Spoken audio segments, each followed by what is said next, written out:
til pausen måske også endda noget frisk luft.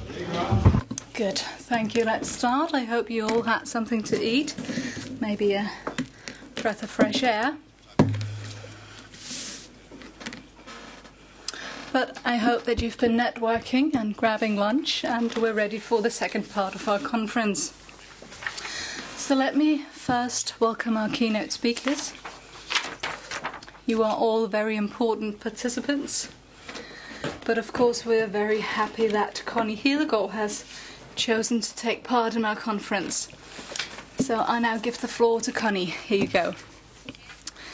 Thank you very much. Let me get this microphone to work first of all. Thank you. I was going to speak English, actually, because a lot of people do not speak Danish. A lot of familiar faces from Denmark, and thank you very much also to 3F and to Kastrup for organizing this. It's an extremely important event, actually. Just so that I'm sort of very open with this from the very beginning, I'm very interested in air quality. I think there are many sort of linkages between air quality and climate, but I'm not the commissioner responsible for air quality. That's my very good colleague, the Environment Commissioner Potočnik. We're working very much together on all sorts of issues to try to sort of make the right impact in European politics. But just to say that I'm not sort of the technical specialist, but I'm told from good friends up here that you have had a lot of very good experts, so they know everything about particulate matters and things like that. I went to another conference recently where there was also a very big focus on air quality. And then somebody complained air quality was not a very sexy issue. And well, I thought, compared to emissions trading or whatever some of us have to deal with, I would prefer air quality. But I also think that it's not quite true that it is not possible to communicate air quality, because there is not a citizen that will not be aware of air quality when it is not there. In that sense, it's very, very tangible. I think in Beijing recently, and in other big Chinese cities, where they have literally been buried in smog, it's a very, very tangible issue. And this issue about air pollution is not just for something for megacities outside Europe. Actually, last week, when all of us heard about the air pollution in Beijing, here in Brussels, some of you will know that we had these warnings along the highway when you drove in from the airport from Zaventem. It said high risk today, air pollution, so there was reduced speed limits to 90 kilometers on the highway. So in areas of Europe, of course, we very much also realize that there are definitely also air quality problems. Actually, preliminary estimates based on data from 2010 suggest that poor air quality caused more than 420,000 premature deaths in Europe in 2010. 420,000.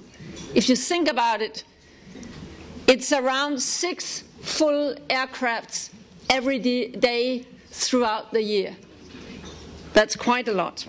So it is for good reasons that the European Union has decided to name this year the Year of Air, to focus on clear air for all European citizens. We have actually in the European Union been facing air pollution and tackling it in our policies since 1970. The measures put in place by the European Union have made a big difference, but as the figures I just mentioned show, there still is quite a way to go. As you know, I'm sure you've been discussing it earlier today, air pollution is still deeply affecting European citizens and European workers, not just as a cause of premature deaths, but also as a cause of diseases which in turn lead to loss of quality of life, sick days, economic losses for companies, as well as public health systems, and ultimately loss of GDP and competitiveness. So we feel it in so many different aspects. And these are just some of the reasons why we in the European Commission has decided to launch new proposals planned for later this year in order to improve air quality across Europe. Actually, it's scheduled to come out as a strategy by September this year. The Year of Air will be centered on new initiatives focused on ensuring that all the people in Europe have the right to a clean air. The Commission has already set up collaboration with the World Health Organization's Regional Office for Europe in order to study the latest health consequences caused by particulate matter, ground-level ozone and nitrogen dioxide. The results of this research study were in fact presented at another event taking place here in Brussels yesterday and also this morning. So we have almost a competition of different conferences addressing air quality. One could think that is bad. I'm not sure that it's bad. It's good that there is a more sort of unison focus on these kind of things. It's actually good, and I also understand that there will be a separate briefing in the European Parliament this afternoon also on air quality. In the Commission, in the preparation for this air quality strategy that will be presented later this year, we have launched public consultation on how to improve air quality. And this public consultation will run until the 4th of March. That is 5 weeks still. And through this consultation, the European citizens have the chance to express their opinion about possible solutions for air pollution. The feedback that we will then receive there, that will feed into the formulation of Europe's new air quality policy. And apparently 25,000 European citizens have already expressed their opinions. But I must say that I encourage as many of you and the different organizations you represent, both in the working area, NGOs, business community, to sort of give your voice there. And why is this important? I must say I'm very concerned about one thing right now in Europe. We have normally been very, very good at thinking our economy not just for the short term, but also for the longer term. I thought it was quite telling last week around the Beijing smog that Financial Times ran an article where they quoted a high-ranking Chinese official for saying that people are wrong if they think the smog we are experiencing in China is an environmental problem. This man was quoted for saying, no, it is a political problem. It is a question of the way our economic model has neglected to think beyond the short term. We have only said we must have growth, but whether we did it in an environmentally friendly way, that came in after, and now they see the consequences. So my point is, it's not a given thing in these very challenging times economically that we can have an ambitious air quality strategy unless there is actually a call from civil society to say we want you not just to think for the short term. It would be ironic, wouldn't it, if while Obama is starting to talk about climate and China understands that their economy cannot continue unless they're serious about environment and climate, if then in Europe we did not continue to do what we have normally been good at, trying to combine economic growth with ambitious environment policies.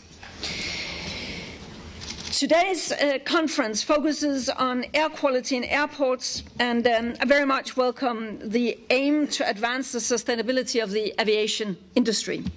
Available emissions inventories suggest that aviation, in a global perspective, is not a major source of particulate matter emissions, but the picture is, of course, different when we zoom in on areas within or around airports.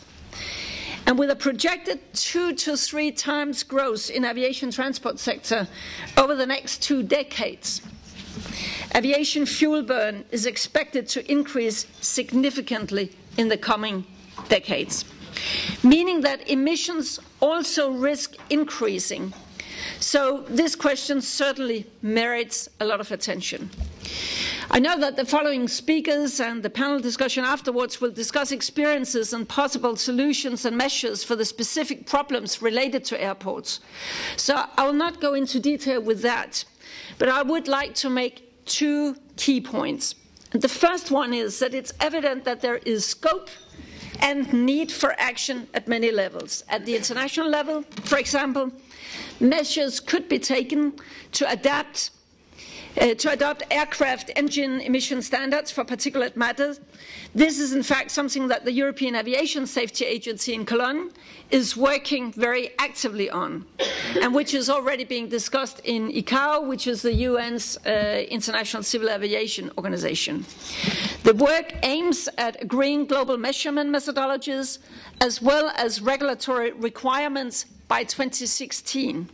The possibility of lowering the sulfur content in fuel, as has been done for road transport already, has also been looked at by EASA and in the US, but I understand that the first strand of action is the priority or main focus area at this stage.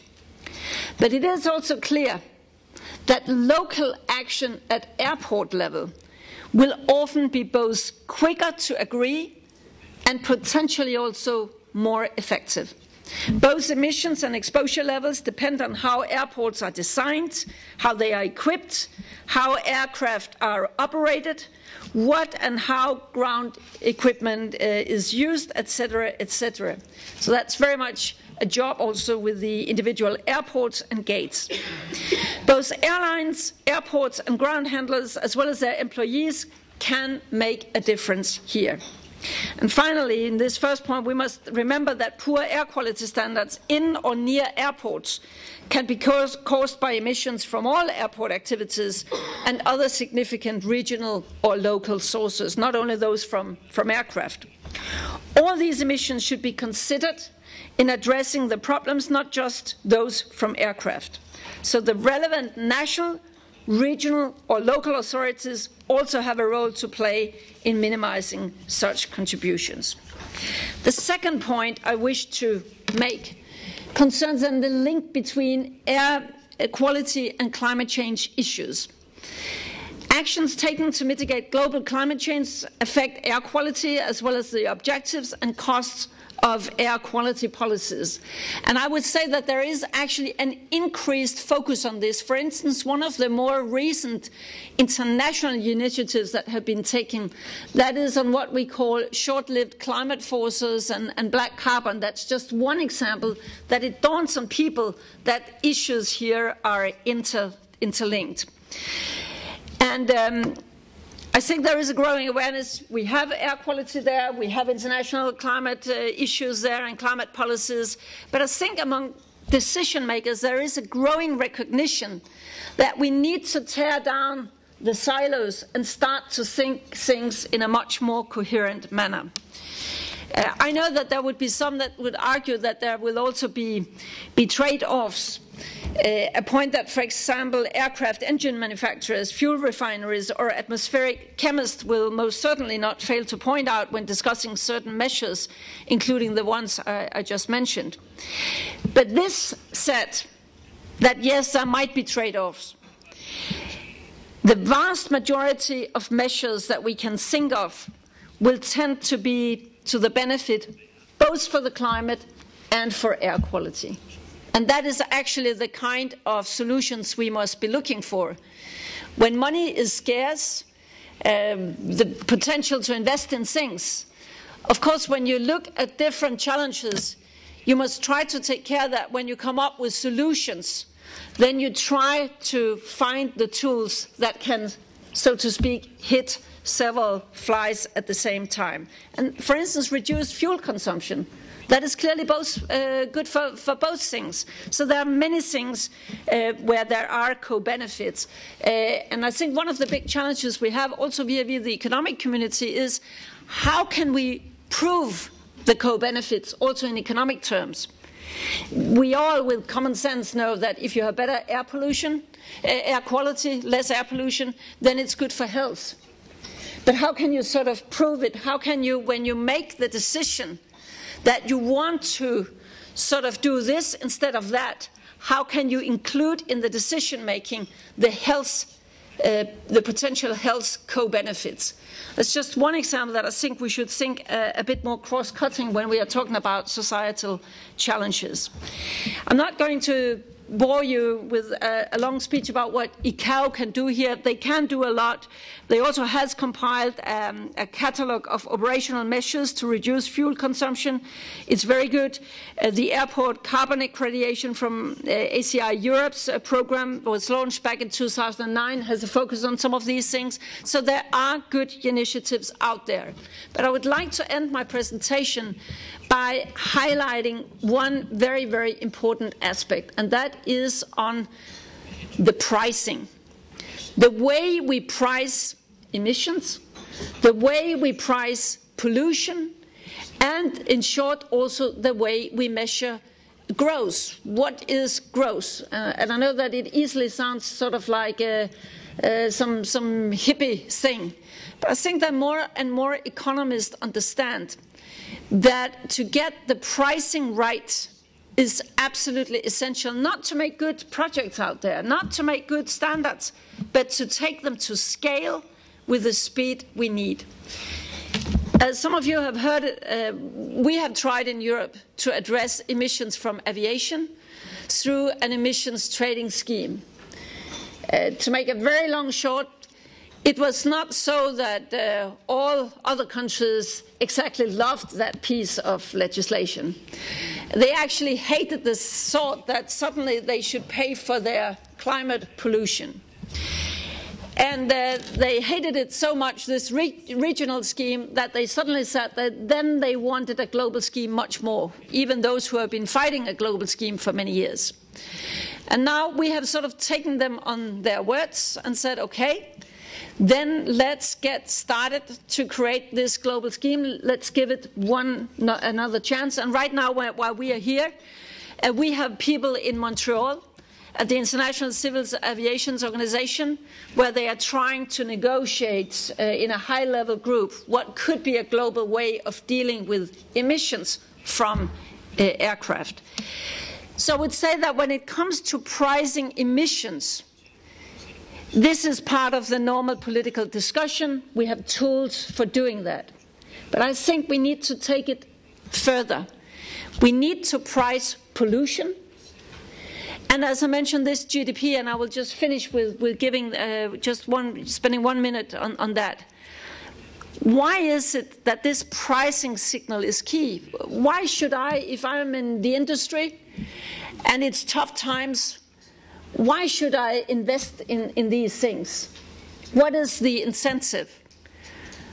Well, obviously there is an incentive when fuel prices are high, but still, when you know that you will be punished if your pollution is high, whereas you can be economically rewarded compared to your competitors if pollution is less, then we have a rather strong incentive for the innovation that we need. And I think that we can do in the environmental field, we can do it in the climate field, but if we should do it as a society, then we also need to discuss, when we say we want growth, what kind of growth is that? Is that just any activity and then it sort of is measured like growth, even if it depletes natural resources, pollute the air, pollute the waters? Or should we try to have a way of measuring growth in society that also factor in the depletion of natural resources, of common goods, of air quality, of things like that? To end where I started, I think that when you see what happens in a society where you are not serious about these things, when the incentive will not be right in order to avoid pollution, there we can see in China where you end up. And I think that all of us who think this is important, we have some further work to do to convince our citizens that we might have a crisis in Europe. We definitely have a crisis in Europe. We also have a job crisis in Europe. But we actually also do have a third crisis. We also have environmental challenges, climate challenges, and resource challenges. And unfortunately, they are not getting less. So the smart way of exiting the crisis, of taking good care of the workers and the jobs, that is to think of all the three crises when we are defining our policies. And that means not to think just for the short term, but also have a longer term view when we define our policies. That is at least what we are trying to do in the Commission. I'm not saying it's easy, I'm not saying it's perfect, but that is at least the view we tend to take, and that the Environment Commissioner who comes up with this air strategy I'll be working with him, because we are coming up for a strategy for 2030 for climate and energy. So it goes without saying that it would make sense to try to identify the co-benefits, of course also in order to make the policies as cost efficient as possible. Thank you very much.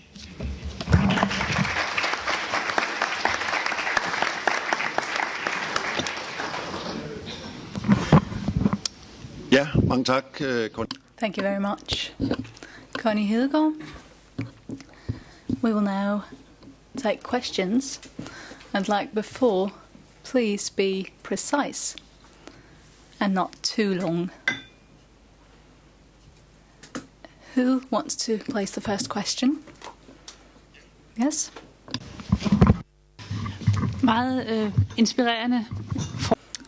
That was a very inspiring statement. You mentioned China and air pollution, but how about the working environment and the limit values? When I don't mention them, it's because I don't know much about it. But I think we should have a more coherent approach. The Commissioner in charge, Commissioner Andor, is in charge of this area, and he is very focused upon these issues as well. And through the European collaboration with the unions as well is how we should work with these issues in the Commission. But Commissioner Andor did release a statement about how Europe can create jobs in the future, and here we have, for instance, working environment as one of the factors.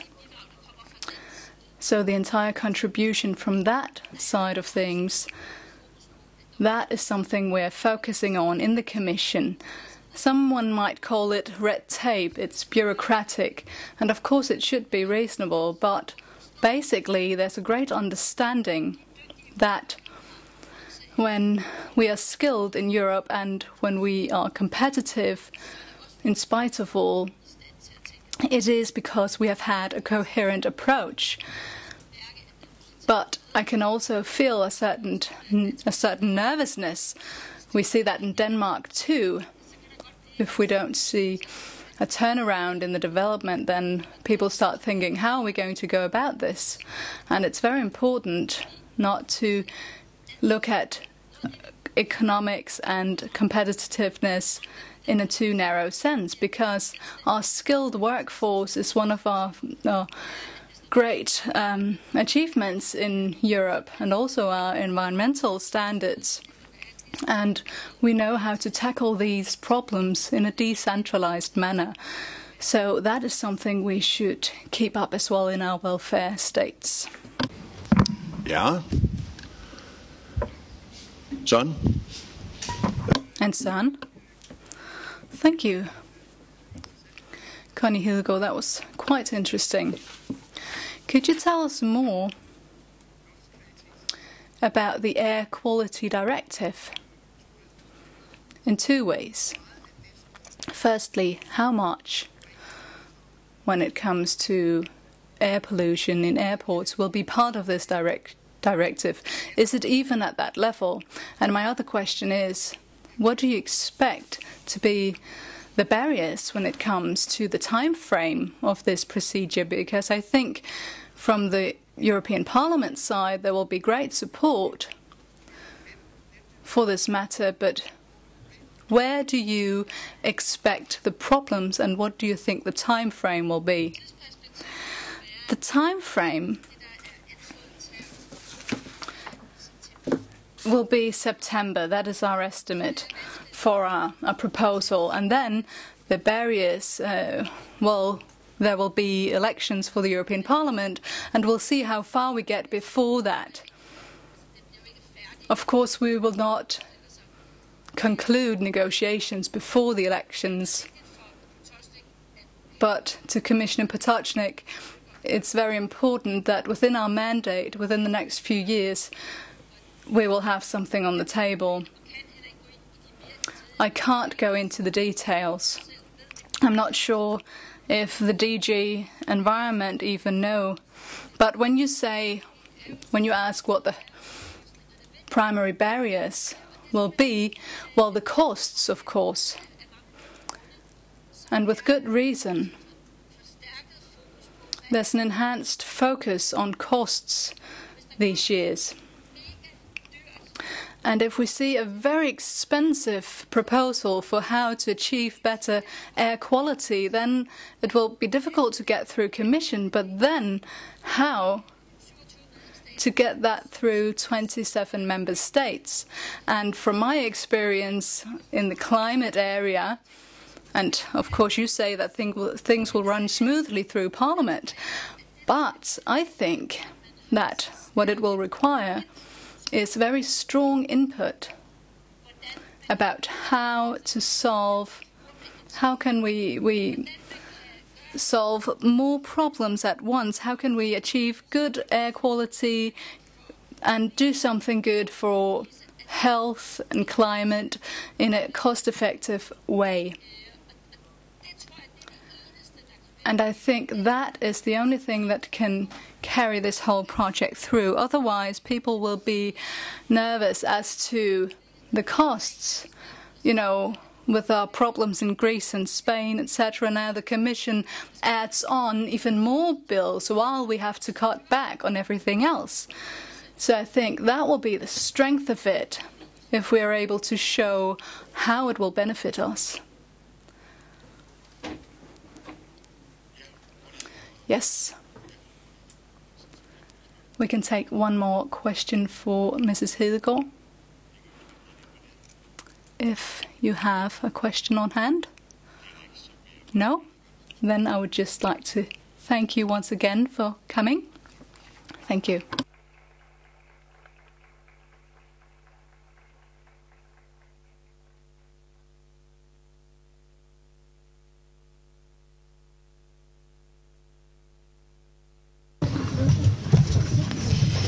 Ja, og imens at Connie Hedegaard. While Mrs. Hedegaard is leaving us, we will get ready for the next keynote speaker, who will be Jesper Jacobsen from Copenhagen Airport.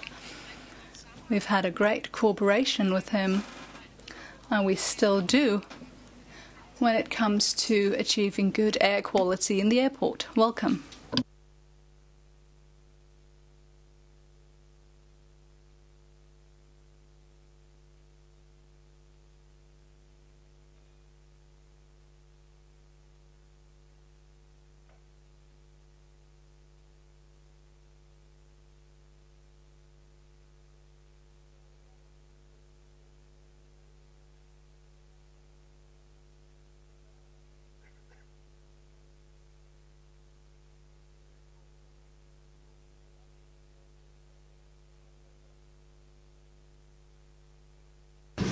Vi har lige et lille teknisk problem, men We have a slight technical problem, but we are on it.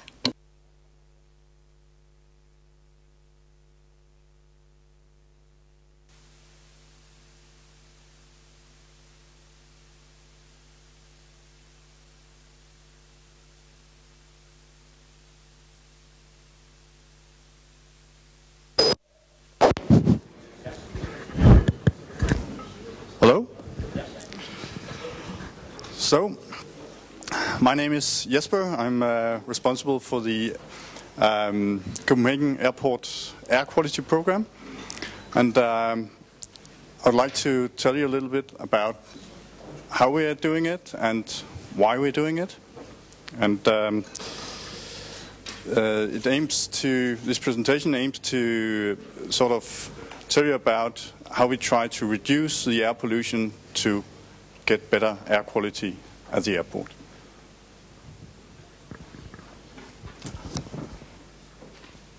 So this challenge started for us in 2007, where we got knowledge of a survey in Italy that actually told us that there was huge pollution in airports, and that the baggage handlers there was highly exposed to this pollution. And we were asked if we had the same kind of problem. And we thought no, because we've been measuring and monitoring for air quality since 2000.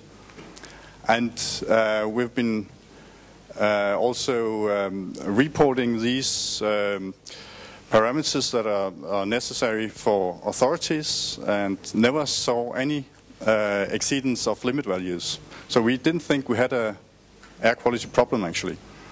But almost at the same time, there was also a case with a handling personnel who got cancer and was targeted to diesel used at the airport.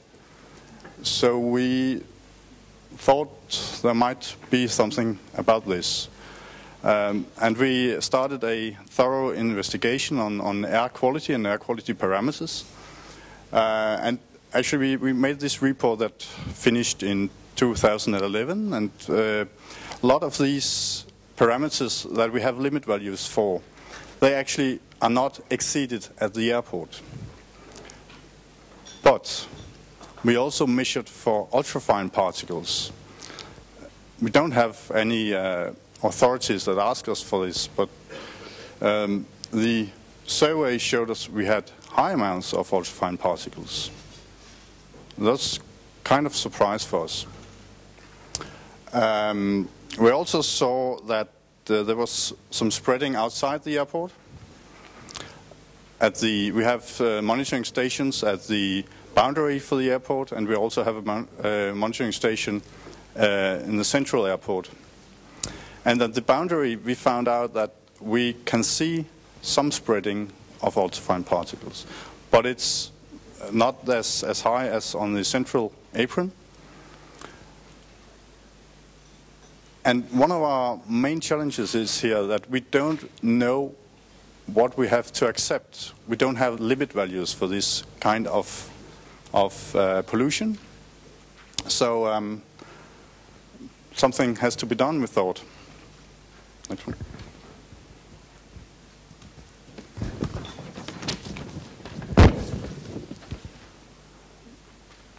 And our mission is, of course, that nobody should get sick from attending their work. You should be safe when you're working. And to accomplish this mission, we started this air quality program. And we are quite sure that we could do this only as an airport. So we have a good dialogue with stakeholders like the unions, Lars, and also handling companies, everybody who's involved with work at the airport premises. They have to be involved with this. You have to have a dialogue, because you can't just solve it from firm to firm. You have to have a tight cooperation. So that's why we made it a program and collected all the stakeholders. And also we have made a steering committee. That's all the major companies who has employees working at the airport and also have operational responsibilities at the airport. And then we have a reference group, and that's, so to speak, all stakeholders who are willing to do some work in this. They are invited to this reference group. That's, for example, the unions, and also we have the Work Health Authority in this reference group, and all the handling companies.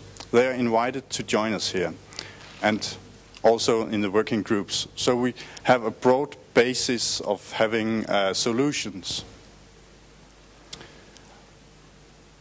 And I would like to mention also that the reduction of this pollution is actually a part of our strategy for the coming years.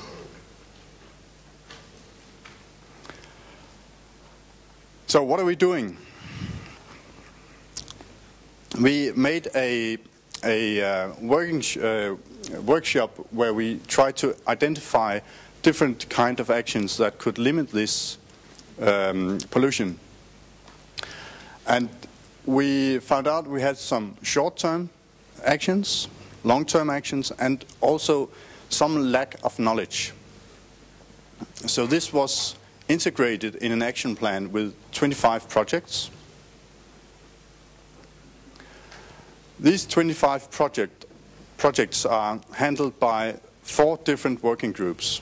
4 different working groups that are dealing with behavior. How do you operate your machines? How do you handle things in the airport? There's a ground support equipment working group that's dealing with different kinds of handling equipment. We also have a stand technology and operations working group. It's looking at how do we operate at the apron, at the stands where the aircrafts are, and how is the infrastructure, is it sufficient? And we also have this research and analysis working group to enhance our knowledge on the ultrafine particles and what has to be investigated further.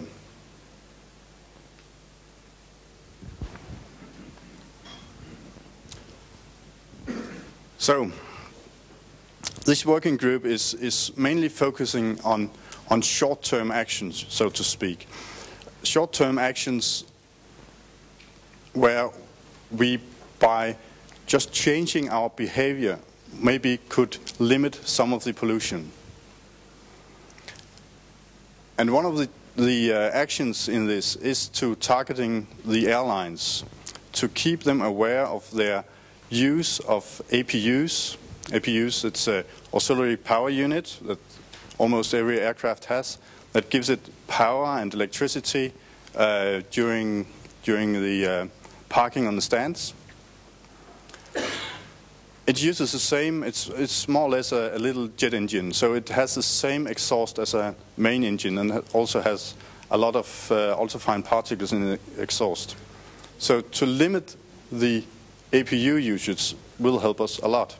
And we actually have restrictions in place at Copenhagen, and you're allowed to use those APUs for 5 minutes before off-block and 5 minutes after you arrived. And it's very important for us to tell airlines you have to comply with those restrictions. So we made a campaign, a couple of campaigns where we have been informing airline pilots about these, and also airlines, of course. And everybody who is working on the airport at the apron can have those flyers and hand out to a pilot, because as a handling company and a pilot, you might not have it's not always the best dialogue. So you can actually just get past it with handing out those flyers. We have seen that there's about 85% that in our controls, we have made over 1,000 controls for this, are keeping in the time frame of these 5 minutes. So we think that it's a partly success, but there's still some airlines who doesn't do it, and we still have to work on it. We still have to have focus on this behavior because it helps. Next one. Another behavior campaign is on idling on handling equipment. And this is actually a bad example. Does anybody know why this is a bad example? It's electric.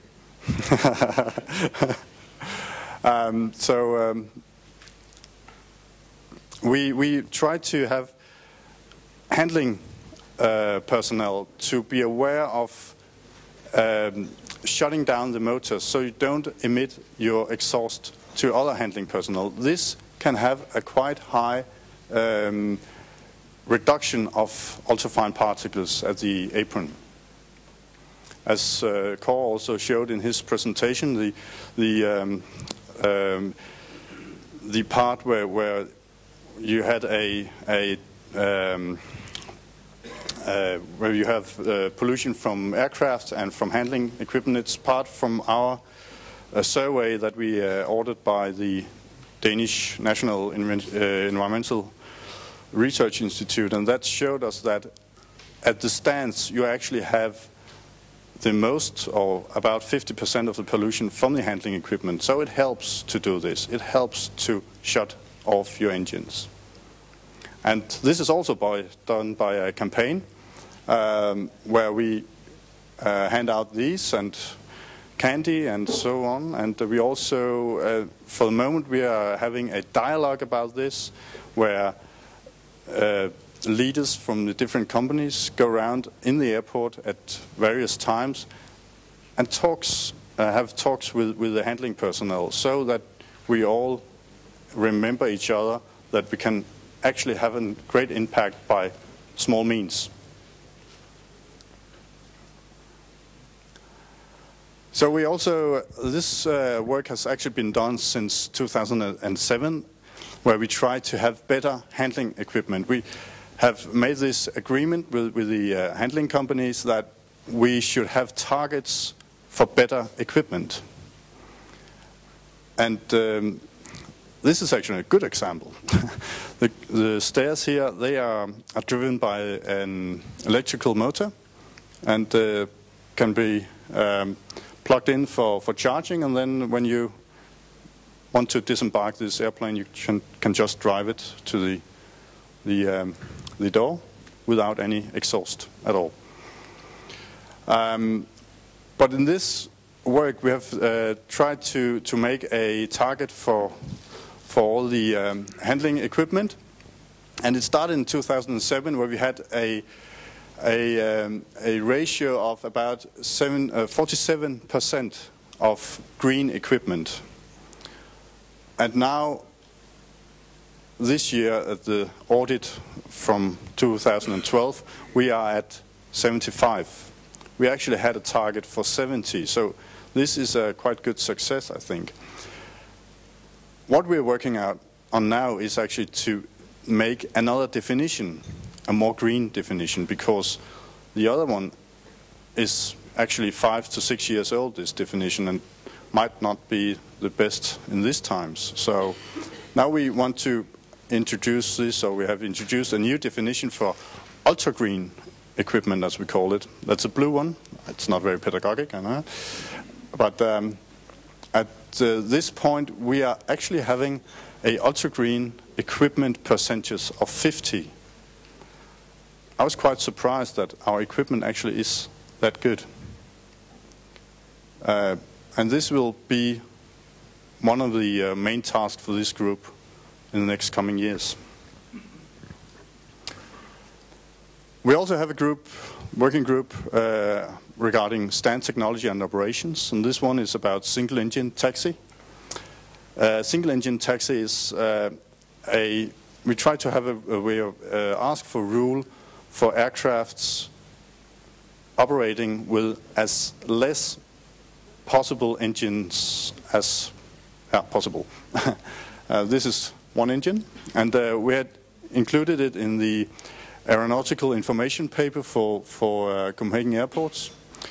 So when the pilot is seeking information about Copenhagen Airport, he can look in this paper under taxiing, and he will be met with this. Whenever operational feasible, all multi-engined aircrafts are requested to shut down as many engines as possible. Does this help?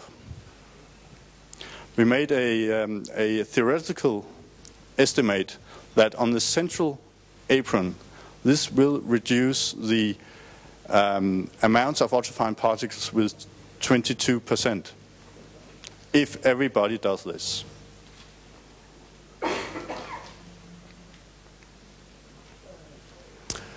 We're also, in this working group, trying to look at procedures at the stands, and one of the procedures we've been working with is environmental pushback. Environmental pushback is is actually a longer pushback than normal. And you can see the red line here is actually a normal pushback from this. It's taxiway Mike in Copenhagen Airport. And in this, what you can't see in this picture is actually that this is this part of the airport that Kåre also showed. It's a sort of a closed area where the air can't really escape that good as an open space. And when you start up your engines in this closed area, you will have a lot of air pollution inside of this yard. So we made a test to try to make the pushback on a further distance, and this test is actually ongoing for the time being. But we have seen the results for the first test that was done in September, and that was quite positive. And we also have seen that there are some operational benefits from this as well, where aircrafts are not set in a holding position, so they can have a faster drive into the stands. So it's time saving as well. So this is actually a quite good example on thinking out of the box, so to speak. Next one. The last working group is dealing with research and analysis, and it's more, well, it's a little bit more academic, I would say. But we are aware of the lack of knowledge about ultrafine particles. So we had to sort of find out some of the solutions ourselves, and also there was not that many results from other measurements or measurement campaigns. So we are aware of that from 2007 you began to make measurements for this. And we started our air quality project at that time in 2007. In 2010 we had the first monitoring station only for ultrafine particles. This was part of this report that Kåre also showed a lot of examples from. It was actually a report that we ordered from this National Research Institute, and they found out that all these parameters for pollution were good. They were not exceeding the limit values, so maybe not good, but they're not exceeding them. But they also found out, as I told you, there was high amounts of ultrafine particles. So this has led to, we have to monitor those ultrafine particles to find out, are our countermeasures, are they working? Do we actually reduce the ultrafine particles in the airport? So we have bought 2 monitoring stations ourselves. We don't have any authorities saying we should do this. And the one is placed at the boundary from the airport to monitor what is getting out of the airport, what is coming in. That's also knowledge is quite important. And also then we have the measuring station on the central apron where we think it's the worst case scenario. And that's where we would like to monitor and also show that we are actually reducing the air pollution.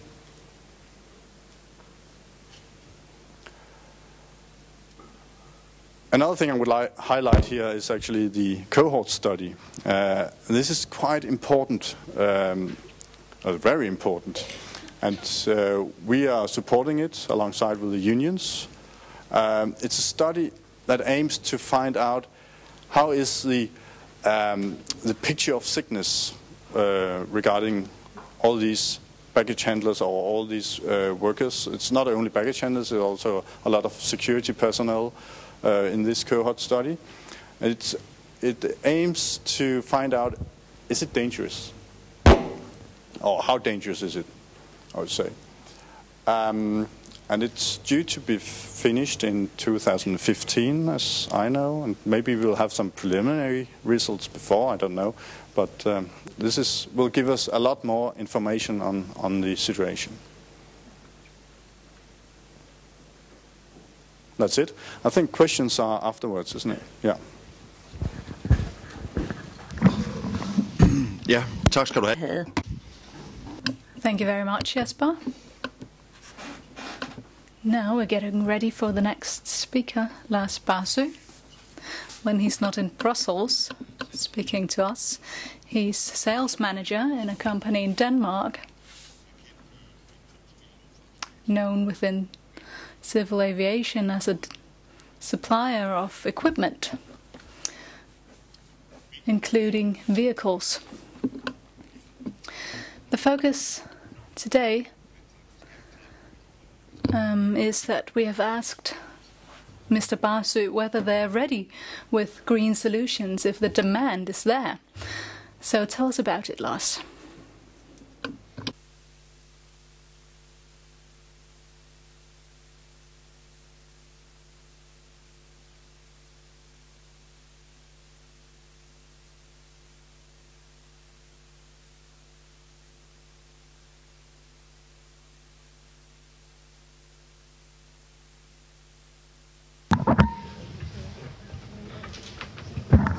I'm going to do my speech from up here, then I can read all my papers at the same time.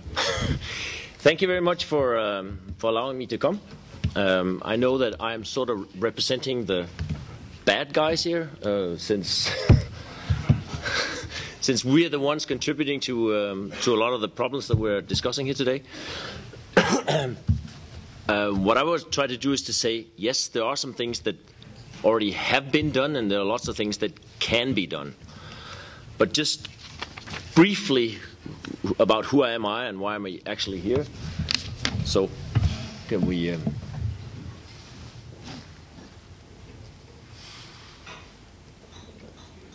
next there.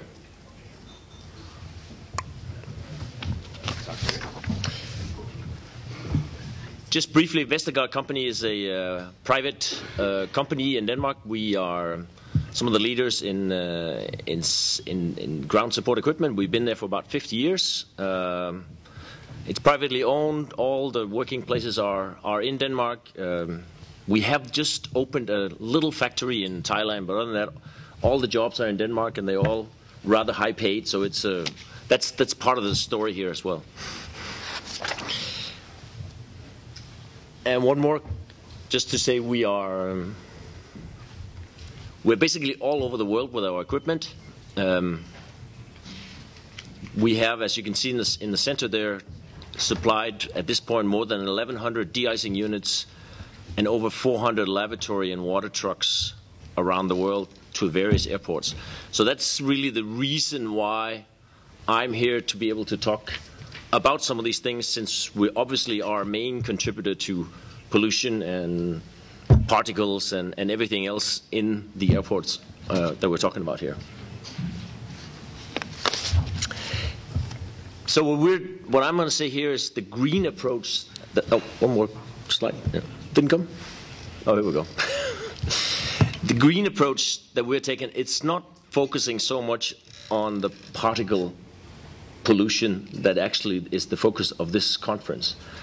But I think, in what I'll try to say, is that by reducing fuel consumption, by reducing time per operation, and what we also focus a lot on is CO2 emissions and the fluid consumption in what we do, it leads to the fact that we will then thereby also reduce the particle pollution, since we are then using less, we're there less time, the engines are running shorter time, thereby we're also reducing the particle pollution. So that's the idea of the green approach that we're taking to this. This slide is part of an angle that I'm using, or we're using, when we try to talk about our type of equipment. So our vision has really been all along the way to reduce the sources of pollution at the source. It really, so we're saying, we're going in here right now. The world is saying reduce CO2 emissions, and Connie Hedegaard that's one of her big things, is reducing CO2 emissions. And airports are also now turning in green accounts, saying, you know, how much are we saving and how much CO2 are we contributing. And since GSE is a major contributor there, our vision also is here to go in. We can help you reduce CO2. By this angle that we're doing here, we're saying we certainly believe in the goodness of man and his willingness to do good for everybody, but it helps a lot if we can do it with money. So we're trying to use an angle where he can actually save money while doing, and that's part of the argumentation here. I'll save you that today. I'm not going to go into making a big presentation about how you can save money by buying our equipment. It's not about that. But I'll just say this is one angle that we can commonly used to reduce pollution in the airports. So what we're doing is that we're constantly, and we have designed, and we're constantly over the last 30, 40, 50 years, have improved the efficiency of our vehicles. It starts by using the latest emission standard, and there is probably one of the biggest assets or helping factors in reducing particle pollution is that we've gone to this now Euro 5 emission standard, and will, as of next year, be Euro 6 standard. So we're reducing this tremendously already just by using standard truck technology. Already there's a big contributing factor. So that's, of course, one thing that we eat into by just using the standards there. In de-icing, the whole idea is to spray heated fluid onto the aircraft to remove the contaminants of ice and snow on there. And what we're doing is we're using an extremely energy efficient heating method. As a standard is we have a 92% efficiency, meaning that we're using almost all the fuel that we're spending to actually heat our fluid. We insulate the tanks. We make sure that these things are not wasted anywhere. There's a batch heating system, meaning that you can start the engine 10 to 15 minutes before it needs to be used in the morning, even if it sits outside in minus 15 degrees.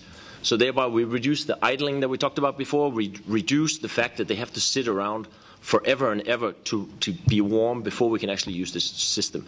So that's a big thing of reducing the fuel consumption in both the heating and the fast heating. And actually the whole, let's see what I did here, so I don't say it twice. No, go ahead. So next slide. What we spray on here, again, without getting into too many details, is a mixture of water and a chemical called glycol that is sprayed onto the aircraft. We try to use as little of this glycol as possible, since it requires a lot of energy, CO2, energy to first produce this glycol. It costs money to transport it to the airports, and then it costs money to get rid of it again, either through recycling, or actually sometimes it gets sent to plants that do nothing else but to take care of this, since you cannot just let it back into the water stream. So there's a lot of energy to be saved by spending as little fluid and as little glycol on the aircraft as possible. And this is what we are doing, the whole process of using as little glycol as possible, as little fluid as possible, and then heating it the most efficient way. What we've done is that we've designed a method where we apply everything as close to the aircraft and the surface as possible, and thereby we reduce about half the amount to what our competitors are doing. And again, this saves time, and it saves on the fluid and the heating. So thereby we're saving on your particles, and we're saving on the money that goes in there. We also produce We also produce other equipment that's actually closer to the stand. In some of the airports that are present here, the de-icing is done out at a remote area. So there the particle pollution, at least, is not as critical as it is in other airports such as Sweden or Frankfurt, where they actually do it on the stand. There the particle pollution is just as important. But we also produce equipment such as lavatory trucks and water trucks, and those are present when some of the other ramp staff are there. So what we've tried is to come up with equipment that is faster and more efficient than others. So it's fast in and fast out. That's at least one way to save, to make it as efficient as possible. And again, it is possible to make these vehicles electrically. So obviously to save, just like we saw the pushbacks just before, it is possible to do everything electrically. But the huge challenge here is that as of today, an electrical chassis is more than twice as expensive as a diesel chassis, and the batteries have to be replaced every 2 or 3 years. So that stops a lot of the ground support people out there from buying it. So either we put pressure on them politically, or we hope that they reduce the price of the chassis over the years so we can use it this way. So in wrapping up what we say, we try to sell environment. So we do it by telling people you can save on environmental things by actually using a smarter solution, a better solution. And again, I'm not going to go into the back, but trust me, there are good explanations for the figures that are up there. But basically, we're saying you can save money while at the same time being a good contributor to the environment instead of being a bad one. That was it. Tak for det, Lars. Thank you very much, Lars. And after that presentation, you were not among the bad guys anymore. On the contrary. Jesper, please come up here again. Now you have the chance to ask questions for Lars Barsø and Jesper Jacobsen and their presentations. Let's hear from René first. Yes, this is a question for Lars. I'm from Copenhagen Airport. In your speech, you said, or rather you put the responsibility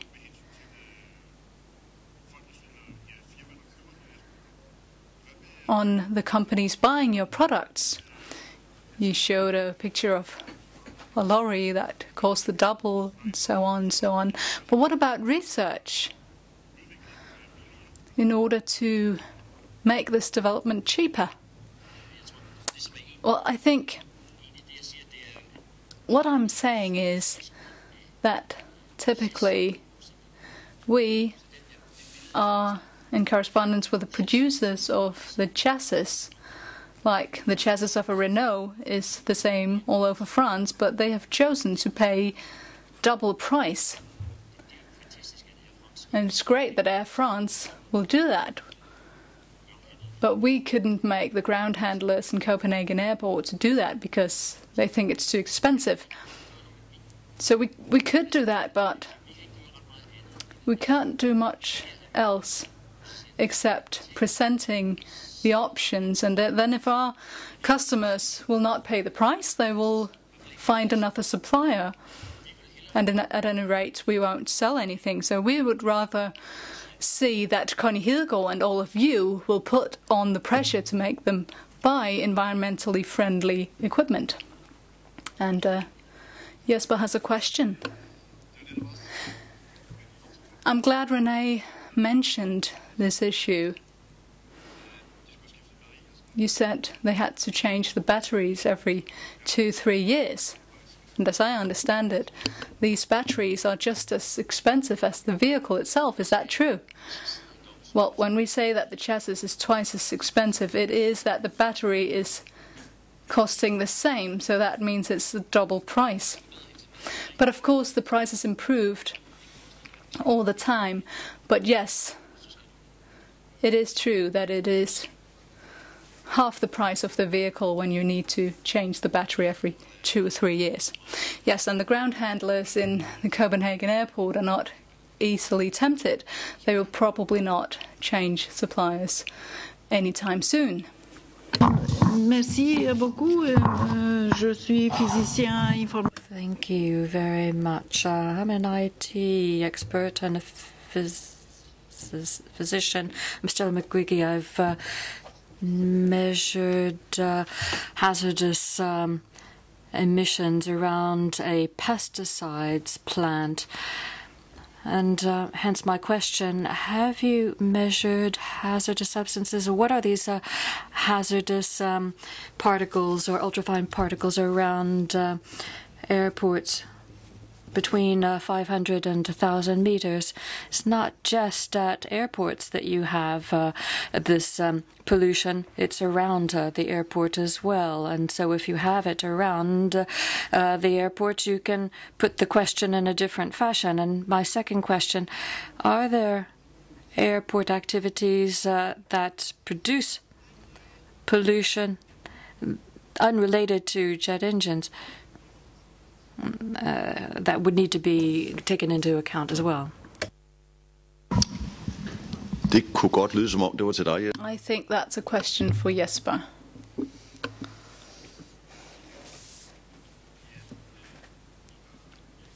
Yes, we haven't exactly carried out measurements outside the airport.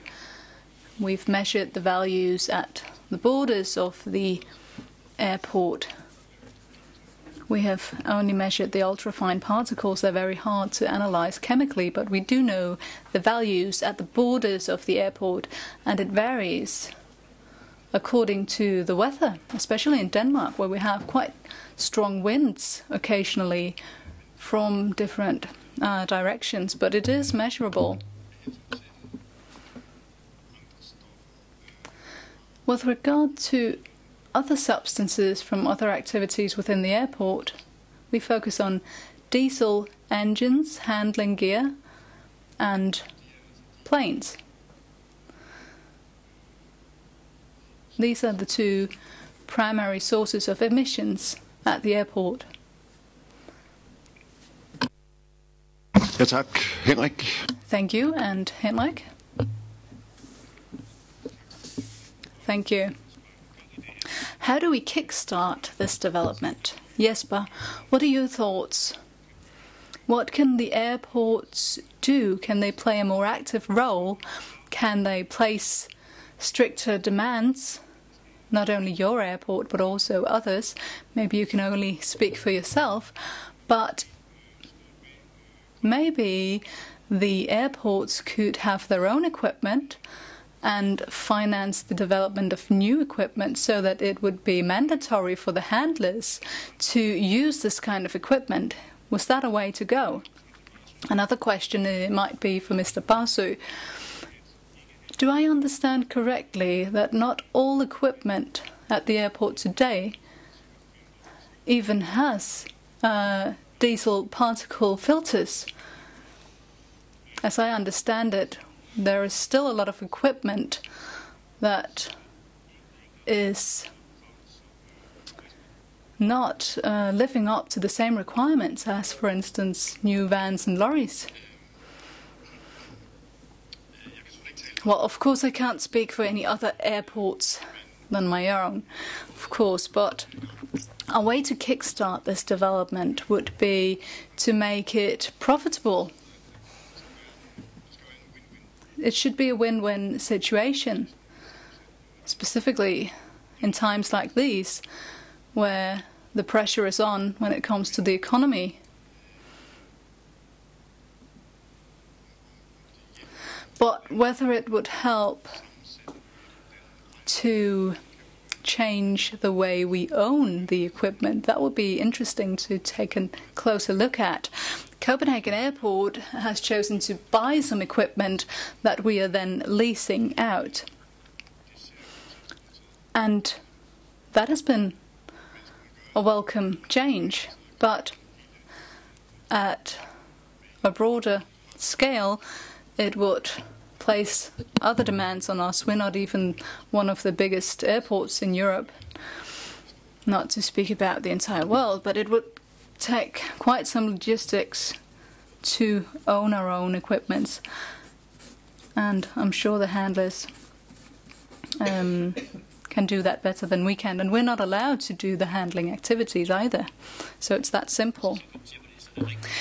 If I am to comment, it's true that there are companies who produce equipment which cannot be called vehicles, but then it's called equipment or machinery, and then it falls into different category. You have to ask the airport why they would allow such a practice.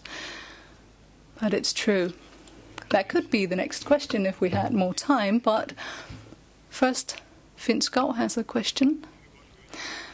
It's a question for both of you. Did you consider any alternatives, such as hydrogen? It could be produced locally. It wouldn't need transportation.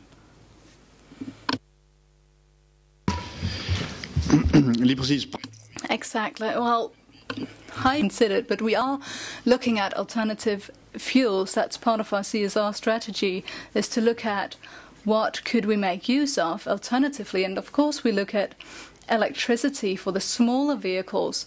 Then we have all these heavy vehicles of more than 3.5 tons, are heavy machinery. And here the technology for electricity-based vehicles is not quite advanced enough. We're looking at diesel combined with other kinds of fuels. It might be gas, and that is something we're going to look into this year to see whether this is even feasible and what it would take for us to introduce the use of alternative fuels. I don't know if a de-icing truck can be run on gas, but maybe in the future. I might add, but we don't know that either. Of course, we already have gas buses, and we are monitoring the producers of chassis, and we can see some interesting developments. But de-icing, here we haven't really found any alternative fuels. We haven't found engines. Well, there are some gasoline engines in the US, but that doesn't really improve the situation. So not yet, but maybe hydrogen could produce the same kind of heat and energy. So it is interesting to look at. Yes, and Christian? That's a question for Jesper. We talked about it briefly before. You're an example that it is possible to implement a number of measures in this area. We've been talking about the economy of it, but it is possible. So I'm thinking, could you tell us about the economy of your measures? You own your own equipment and then people lease it from you. And how did you consider the economy of that, the financial aspects of that? Well, I can't tell you the exact financial situation of that because it's organized between the airport and the handlers, and some of the equipment is more expensive. I showed you a picture of this pushback tractor, which is used in the airport, is 30 to 40% more expensive than a traditional pushback tractor, but then you do have some savings on the maintenance.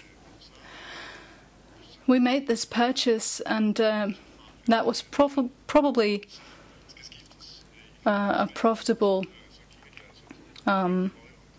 trade, but then you have to change the battery every 3 years, and that does entail quite. There are pros and cons. Yes, but he would like to see your accounts, Jesper. Well, thank you. I appreciated your work at Copenhagen relative to what you've called environmental pushback as electric green taxi system. And my question relates to your qualification of green, and you've mentioned defining ultra-green. So would you have a few words about that and how you distinguish both, and so that hopefully we develop an ultra-green system? Thank you. So as I understood your question, you wanted a definition of what is ultra-green equipment. A definition of ultra-green equipment at Copenhagen Airport is either electric or plug-in hybrid That means that we actually allow a diesel generator. As long as it's a plug-in hybrid, we know that if you charge your batteries, you will not use the generator very much. And we have example from SAS, and they're using these hybrid pushback tractors with about 85 to 90% of the time only by electricity. So this is good. And we have also allowed diesel equipment in the ultra-green definition, but diesel equipment with particle filters, and they have to be closed particle filters. And this opens for a total another discussion, because closed particle filters on this kind of equipment is quite difficult to maintain. The maintenance of a particle filter on a truck that runs idle or never gets any heat in the exhaust is extremely difficult, and you risk that the engines do burn out, actually, because it gets too much pressure. So electricity, diesel engines with closed particle filters, hybrids, but plug-in hybrids, so the main source is electricity. And also, if you can provide us with definitions on the exhaust of ultrafine particles and other pollution parameters for another, for gas, for example, then this is also regarded as ultra-green. But you have to provide this is better in the exhaust than normal equipment. Ja, tak for det, Jesper. Søren? Thank you, Jesper and Søren. I'm from Copenhagen Airport, SAS. Jesper, you mentioned a few things here, and I did some research after we last spoke. Frontier Airlines, an American company, has had one-engine taxiing for 2 years, and it works really well. They write about it on their webpage, and that is an area where I think we can do more. We should actually try to tell other airports about this, and their solutions are really worth showing off to other airports in Europe. This is very easily implemented and can make a difference very quickly. You both mention electricity and diesel. Again, let me refer to the Americans. They're really doing something. Hydrogen is on the rise there. And it's disappointing to hear that you don't know much about it, because one of the greatest fuel cells that has been developed was developed by a Dane. He is developing fuel cells for hydrogen. He's developing hybrids and supplying them to Germany. Or a supplier in Germany is producing a hybrid vehicle for this fuel cell. And they have come a long way with this development. And in America, they already have buses at the terminals running on this technology. So maybe we should go there to study how they've been doing. But this solution with one engine or single engine taxiing, that would mean a lot for us who are working out there. And what we need to do is to make a difference right now. We can talk and talk and talk, but we have to do something right now. That is what we need. Yes. Go ahead. First of all, let me get back to the hydrogen. Absolutely, I'm sure it's a good alternative. And that is what we have started looking at in our definition of ultra-green equipment. If we can use a source which doesn't emit more ultra-fine particles, then bring it on. Of course, we look at what we already have at our disposal. And we have decided to look at gas to begin with, but of course that doesn't exclude other sources. About single-engine taxiing, I think we are actually already doing something. We have asked everyone landing at Copenhagen Airport to run on one engine towards the terminal, but there are different considerations about the pilots and the plane engines that need to be cooled down and so on and so forth. So at the airport of Copenhagen, we have quite short taxiing times, and that is a challenge when it comes to single-engine taxiing. And some companies have trouble getting their engines cooled off before arriving at the gate. And that means that they can't limit the use to one single engine. But if we could, we would ask everyone to do so. But maybe then the actual airplane producers could work on that they can produce airplanes that can operate in a different way when there are people around. Jeg ved ikke, Lars, havde du en kommentar? Did you have a comment about hydrogen, Lars? I agree completely. We always look at what is going on, but we haven't seen it working with actual heavy vans. It works with buses, yes, but not the heavy trucks. When we see that, we will take it very seriously. And let me add, with the very limited knowledge I have about the subject, Finn sent me a Norwegian report where the authorities and the airport are considering whether all vehicles to operate in the airport area should be hydrogen run. So people are considering this also very close to Denmark. And I apologize, I should have given the floor to David. Thank you, Lars. David Vowles from Heathrow Airport. I had a quick question for Lars and just a statement to make. At Heathrow, we've investigated Euro 6 vehicles and found because they work on engine temperature, basically uses a catalyst to reduce emissions of NOx, that the engines don't get up to temperature working on the airport's 20-mile-an-hour speed limit.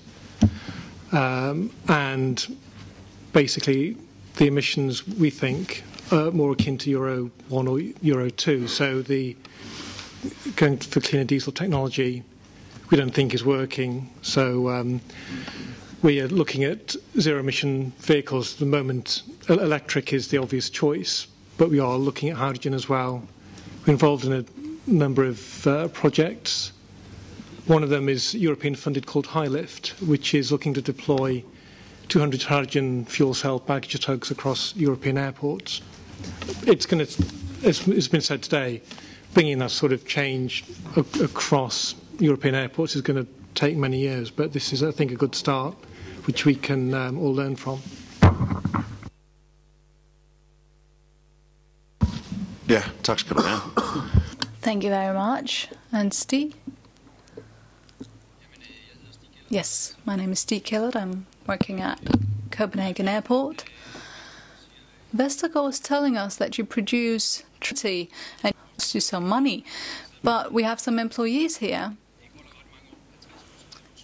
After 50 years, they fall ill, and they are a community for the state. So when we talk about particle pollution, who's footing the bill?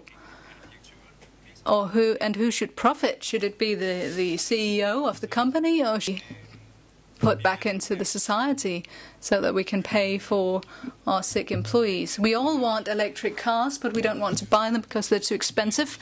Who should be role models here? If Connie Hedegaard was still here, I would say, Connie, the state of Denmark owns 40% of Copenhagen Airport. They own 12% of our biggest airline, SAS, which is contributing to this pollution. So what is the state going to do? Who wants to spend some money? Who wants to be a role model? Copenhagen Airport has been a role model in this field, so couldn't we be pioneers and say we only purchase electric vehicles in order to do something for our employees and for our society? I would like you to do that. And when we look back at 2011, we're still talking. We know that people are getting ill. We know that we need for someone to say yes. We know it's expensive, but we have to do it because we can't accept that the employees are getting sick. I can only say that's the price of growth, like Connie Hedegaard said, society too. Maybe we should just get a grip and do something. Maybe we should start in Denmark. Maybe we should start at the European level.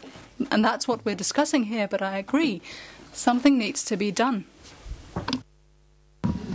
Der er i hvert fald ingen, der har sagt, at I er uenige. Well, no one disagrees with you, Stig. That's for sure. I think we should thank Lars and Jesper. Let's take a 5-minute break, but please stay in the room, stretch your legs, jump around, whatever you want to do. But we just need to reorganize. But please don't leave the room. Just 5 minutes and we'll start again.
Ja, så må I meget gerne.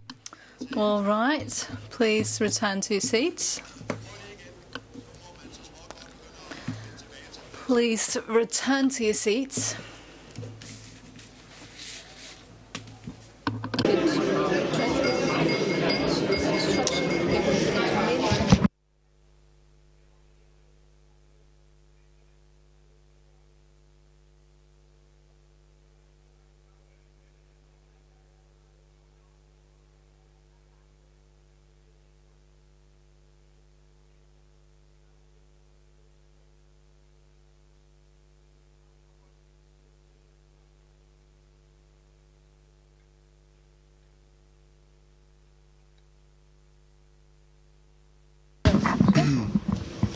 Ja, så er... Right. Now, the next thing on the agenda is the panel debate. As you can see from the program, I would like to hear from each of the speakers. If you could give a brief introduction and tell us what you think should be done at your airports and what should be done at the EU level. Maybe Cole would like to start. This afternoon session is about how the particle pollution can be limited. And as I mentioned in my presentation, there are several long-hanging fruits that can be harvested in each airport. That could be stop engine campaigns, one-engine taxiing, APU regulation, and so on. All this is mentioned in the booklet. So I'll not use any more time on that. I'll use more time on coming with some recommendations of how this should be implemented. Because I think that's the most important. We know what to do to significantly limit the pollution with ultrafine particles in airports. What is not quite clear is how do we actually get the process started. And I think the first thing we need to do is to recognize that this is not the challenge of the airport. This is not the challenge of the companies working inside the airport, and not the challenge of the employees. This is the challenge for all three parties, both the airport and the companies working inside the airport, and the employees. And the solution, the low-hanging fruits, can only be harvested if these parties work together. Therefore, my recommendation is that each airport make an ultrafine particle group consisting of both airport personnel, persons from the companies working inside the airport, operating inside the airport, and employees that are daily exposed to the pollution. And that these people work together, first to map the pollution, to identify the low-hanging fruits, and then to implement the solutions. I think now we are having this social dialogue process. And I think it is exactly this social dialogue that is needed to solve the problems. So I think it's a matter of not using too much time to discuss what are the shape of the nanoparticles, exactly how toxic are they, and all that. I think it's a matter of getting started and implementing these solutions as quick as possible.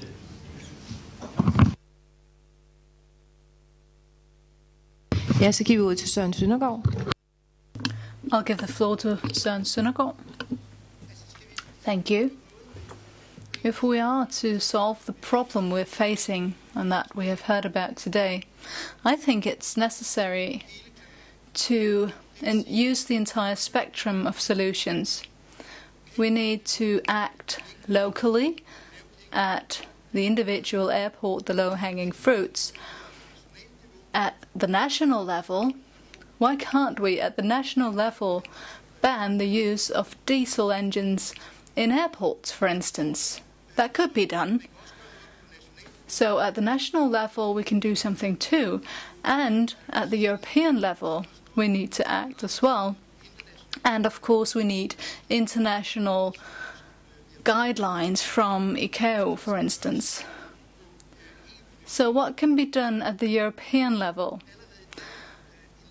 Today, the EU is already carrying out a number of studies within the framework of the EU.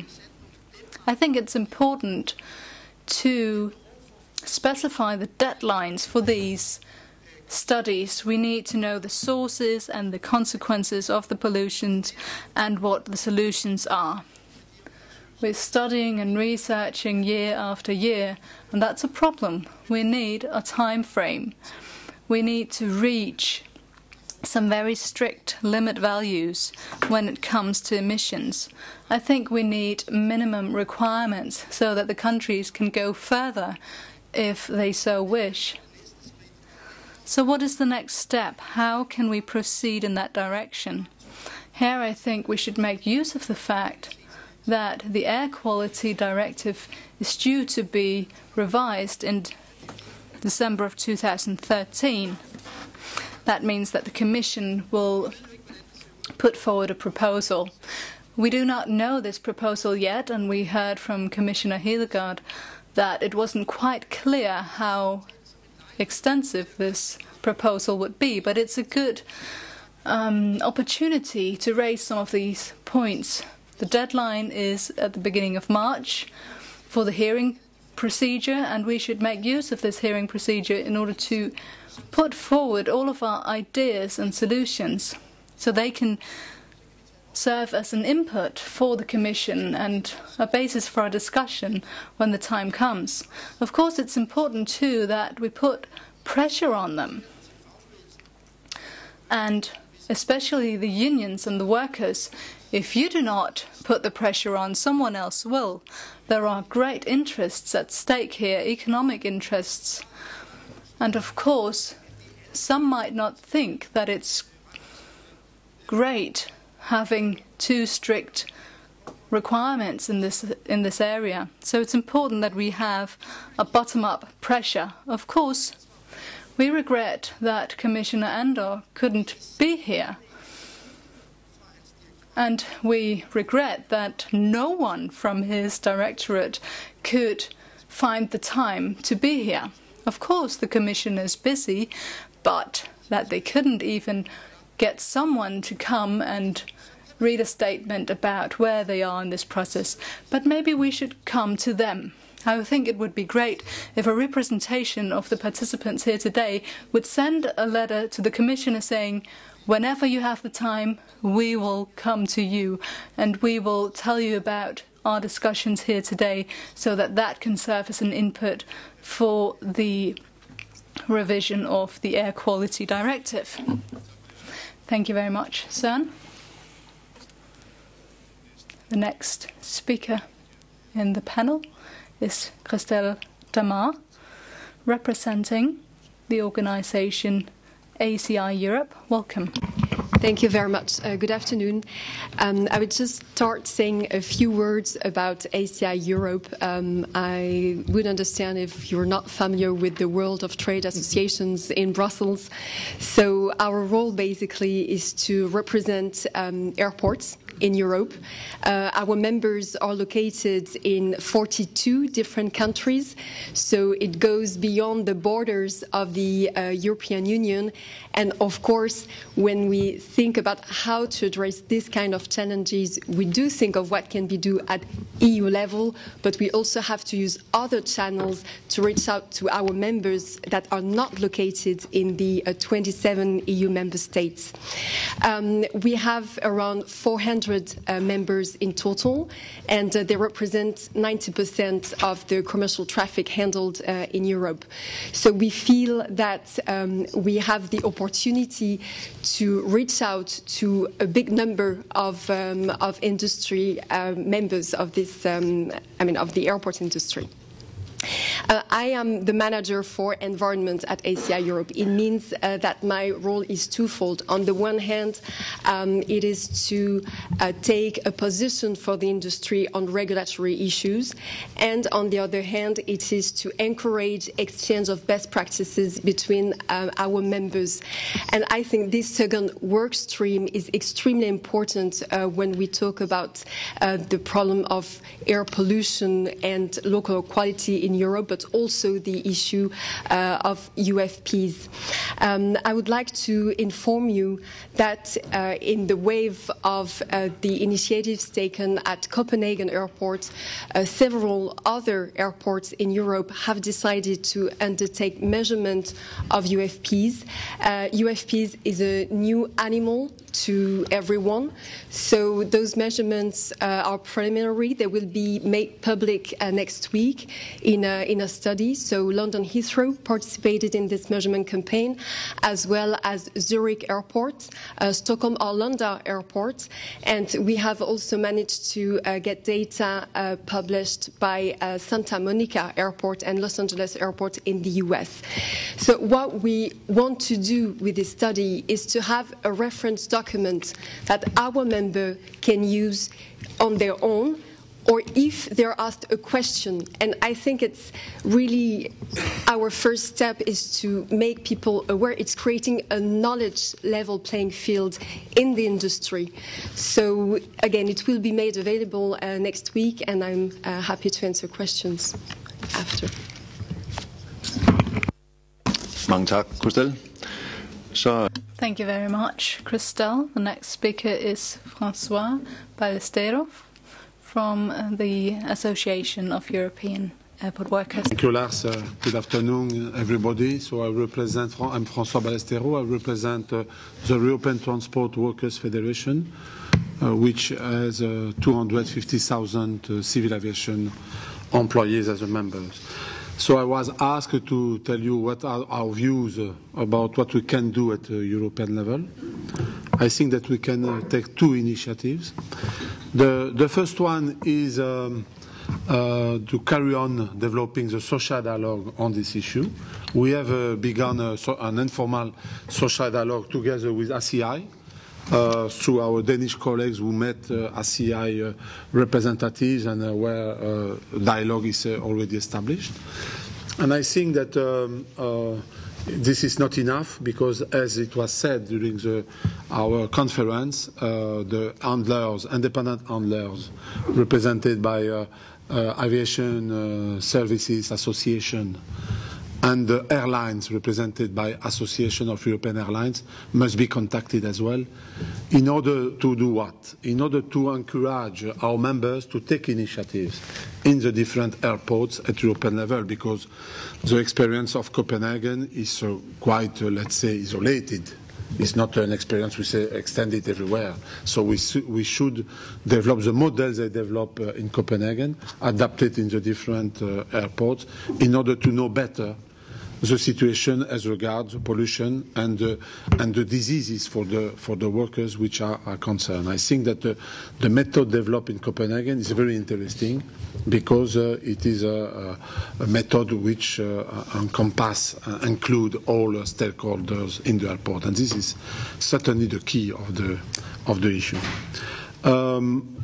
Together with the other social partners, our views is that we can make a pressure at political level, because at political level what we need is to adopt some limits values for work-related activities. This is very important because if you don't have this, then you cannot have a protection at European level. So I think that it's important that if the Commission is not yet ready on this issue, I think it's important that maybe an initiative is taken by some MEPs to create a kind of working group, inviting the social partners, inviting the Commission as well. But together we can make some progress in order that we can go in front before the Commission and propose something for the Commission to take an initiative. Because this is what is very important, is that an initiative come from the Commission.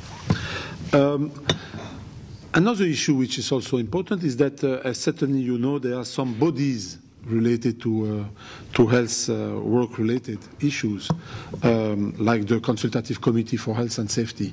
I think this is something that also can be contacted. And regarding the standardization, because some engine needs also some standards at European level, there is also some work to be done regarding standardization, notably in bodies like SENS and ELEC, where we can also have some relay there in order to make progress. So there are various issues that can be taken. The issue is that at the moment we have to sit down between the social partners and to begin to see if we can make progress together. I think it's very important that a meeting can be organized rather soon in order to see what we can do together. Thank you very much. Tak, og så giver vi ordet til Ole Christensen. Thank you, and I give the floor to Ole Christensen, member of the European Parliament. Thank you, and also thank you to the organizers of this conference about this very important subject. Maybe, well, me being one of the last speakers, there aren't many issues that haven't been touched upon. But there are a few, nonetheless. It's true that particle pollution is very harmful for the employees of the airports, and that needs to be mended. But if we take a look at the ordinary citizen that goes to the airport to go on vacation or to go on a business trip, then ordinary people will not think about whether the airport is a place with a bad working environment, not only when it comes to particle pollution, but also the environment for the ground handlers, for the cleaners, and everyone else. You all know this because you work with this, and you know that there are airports in Europe where people do not actually make a salary that they can make a fair living on. And that is not sustainable in the long term.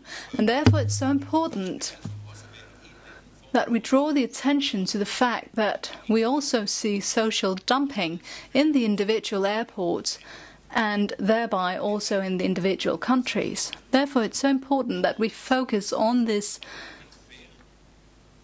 matter in very broad terms, so that we achieve fair competition between airports, but also a fair competition between workers and employees, so that they can enjoy a good working environment. Of course, I do not completely agree with my colleague Søren Søndergaard, because, of course, the EU should be involved when it comes to the workers' health and safety, just as we heard it from Francois. That is a competence of the EU, and therefore we have a unique opportunity to use that fact to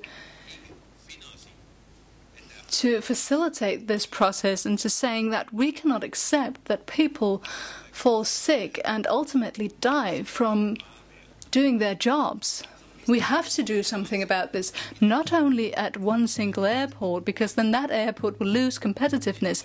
It should be done at the European level, and we should all contribute to that, companies as well as unions and members of parliament, because members of parliament come from all of the EU countries, and many of them are involved in the individual airports. So there are opportunities in creating a working group, as was just mentioned before. I don't know why DG Employment is not present here. That is quite strange, because they are usually quite active when it comes to being present. But maybe it's because they don't really have anything to show in this area. So we should put the pressure on them in order to show some initiative here. It's very important in order to ensure a fair competition between airports. That is my proposal. Thank you, Ole. Now we should hear from Laurent Vogel, who is from ETUI, an independent research centre with a connection to the European Unions Association. So, many thanks for your invitation. I think it was an excellent conference. And for me, there is one good news and one bad news.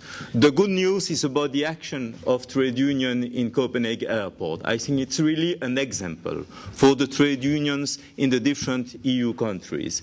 The fact that on the basis of the disease and the death of some of your colleagues, you have decided to investigate and then to take action is really a good example. And I think that one of the objectives of the European Trade Union Confederation is to develop the rights of safety reps in all the kind of companies, so not only in the airport and in the case of any kind of risk, because we know that the difference between just a bureaucratic action and real action for better working conditions is often due to the action of safety reps and strong trade unions. Then the bad news is about the lack of leadership of the European Commission. I don't believe that if nobody is coming from DG employment is just due to, let's say, timetable or bureaucratic issues. I think it's really the result of a situation where the health and safety policy is not considered any longer as a priority by the present European Commission. And that's dramatic for the workers in Europe. Every year, 160,000 workers are dying due to the lack of prevention. In the European Union, normally we have a strategy for health and safety. This year, for the first time, we have no strategy. It was supposed to be adopted at the end of last year because the whole strategy finished on December 2012, and no action was taken, no strategy was adopted. We have the same situation with limit values. You must know that there are only 3 limit values for carcinogens, so binding limit values for carcinogens at EU level. And there are hundreds of substances which should be considered for limit values. So in the last meeting of the Advisory Committee for Health and Safety, we adopted joint opinions of employers, governments and trade unions about 2 points. We want a strategy for 2013. Until now, there was no reaction from the Commission. The second point was we want an immediate revision of the directive on carcinogens and the adoption of new limit values. And the same, there was no reaction until now from the European Commission. So I think it's very important that in the European Parliament, some members of the Parliament should support those basic revendication of the trade union movement, but not only of the trade union movement. Even a majority of governments and a majority of employers voted in favor of a new strategy and for the revision of the carcinogen directive. So I think that really in that kind of situation, we know that it's very important to take political action, because you can get some improvement in the Copenhagen airport, but you are only one airport among hundreds of, maybe thousands of airports in Europe. And if we have not a legal binding framework, of course, it will take years and years for the workers of the other airports to get the same improvement that you could get due to the action of the trade union in your airport. So I'm very, I'm very satisfied by the conference, but at the same time, I must be honest with you, and I must say that the health and safety policy of the European Union is in crisis. There are a lot of attacks against that policy. There are a lot of attacks saying that it's costing too much, that in time of economic crisis there is no need for the improvement of the working conditions, and so we really have to act against that tendency.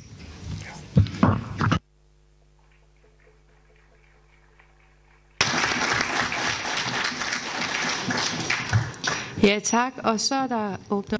Thank you very much. I open the floor to questions.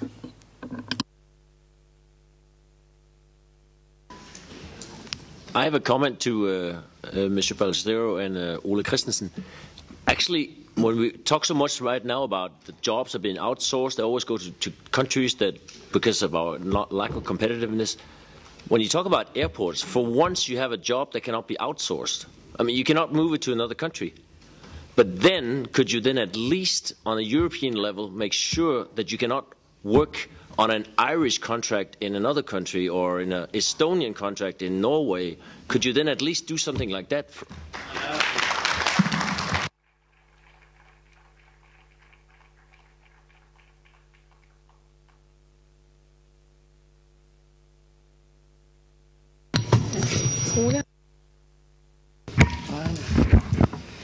Men det er jo helt rigtigt. That is quite true. We're facing some great challenges here. And not only at the European level, I have to say. The countries have to actually get a hold of these companies themselves. The companies who don't play by the same rules as the bigger companies. I know a lot about these companies that we're talking about here, and I do a lot to try and get rid of these grey areas in order to make them live up to requirements. May I give you just one example about social security regulations that should be valid no matter which country you're working in. We changed these rules in the European Parliament because we saw systematically that airlines are cheating when it comes to these rules. They're avoiding these rules. They're not playing by the rules of the individual countries. And now we have decided that that is not acceptable. If you have a company based in Charleroi in Belgium, for instance, you have to pay for social security for your employees who live and work in Belgium. They have to be included by the Belgian social security. There's a big discount airline who said that they didn't want that, or else they would take that out of the employee's salary. That was their response. Of course, we shouldn't need to ask because it sounds ridiculous, but it should be obvious that that is not acceptable. You cannot do that. But then it's up to the people who live and work there to actually drag this company to the courts, and they were then obliged to pay the social security contribution. In Denmark, it's quite difficult because social security in Denmark is covered by the tax system. But here, you have a base as well. And it should be reasonable that the same company should actually enter into contracts with employees and unions. They have to pay to be a part of our community and our society. Those are the rules. And they have to live up to the rules. And I hope that we will see trials at our courts. And we see airlines trying to base themselves in societies where there aren't really much taxes. And we're taking a look at the directive that regulates the outsourcing of employers and the sending out of employers to other countries. And we are seeing a systematic avoidance of these rules. So we're saying if you cannot actually confirm which rules are applying to this company, it should be the host country and the rules of the host country that should be met and complied with. So we do everything we can to get a hold of these companies, because that does not lead to fair competition. I'm sorry, I should be brief, but sometimes you have to actually give an explanation because it can be quite complicated. Thank you, Ole. This was a talk about social dumping, but let's get back to particles. And Dan.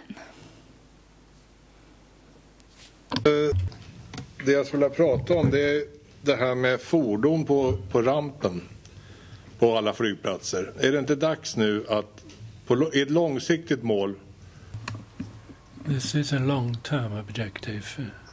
We want to be able to think that airports will have the infrastructure for vehicles of this kind of a sufficient size. As there are also vehicles, we can also have vehicles that are badly maintained. And it's important to be able to cover that kind of vehicle as well in the efforts that are being made. These vehicles which are in a bad state of repair should be repaired by the airport, because at the moment we have a system that's not fair.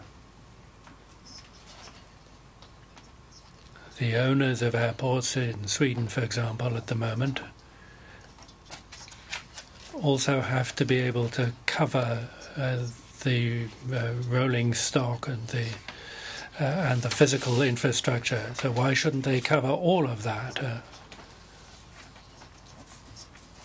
I think the competition advantages or disadvantages need to be taken into account. They're also dangerous vehicles, of course.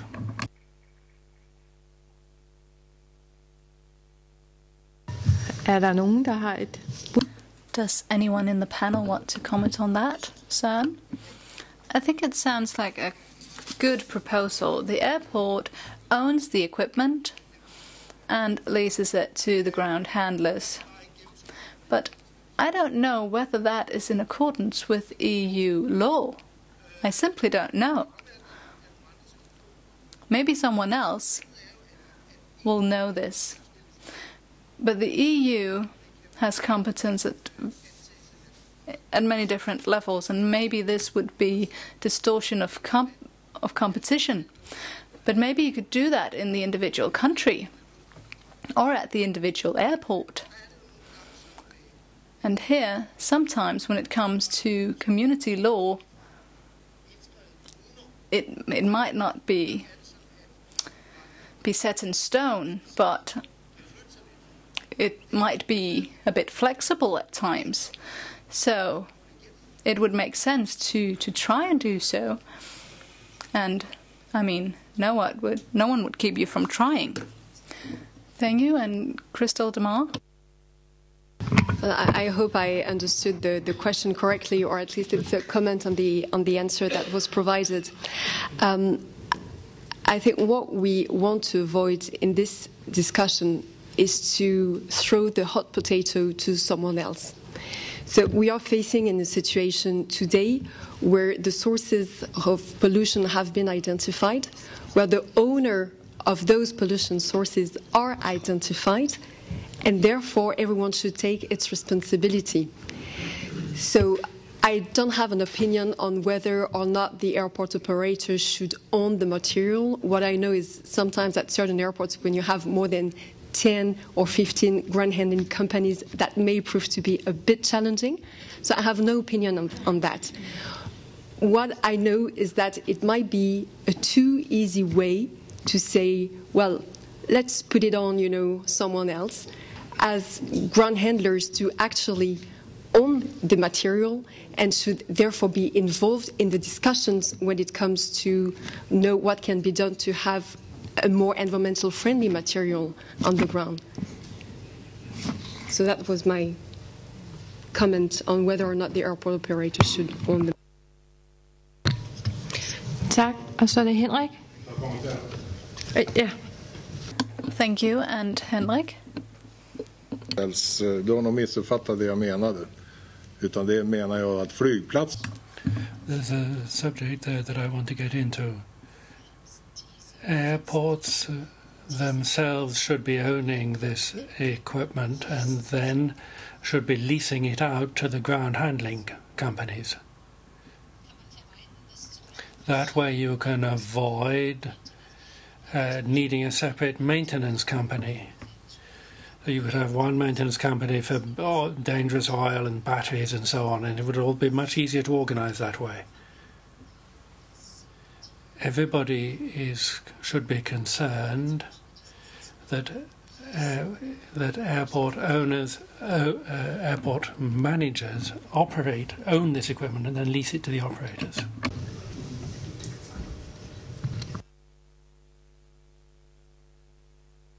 And I mean, I can't say anything more than I don't know whether it's actually allowed in EU regulation. I mean, it would be the same comment. Okay. Yeah. Okay. Bare gå i gang. Godt, og så er det Henrik.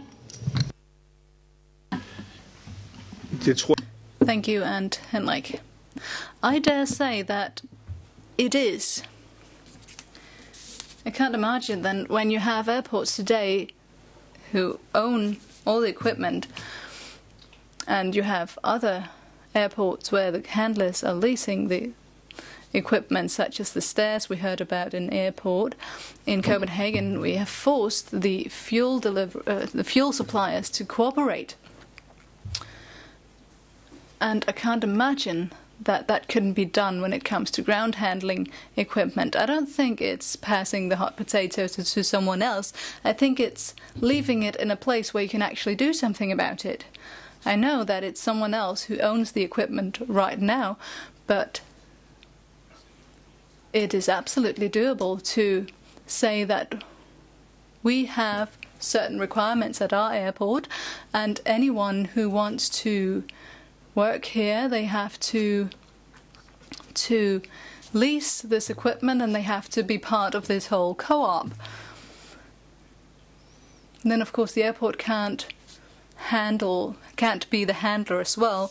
There are some requirements there, but as long as you live up to these requirements, it's absolutely doable. There are many different aspects to this problem, but there are many ways in which you could speed up the investment in green equipment.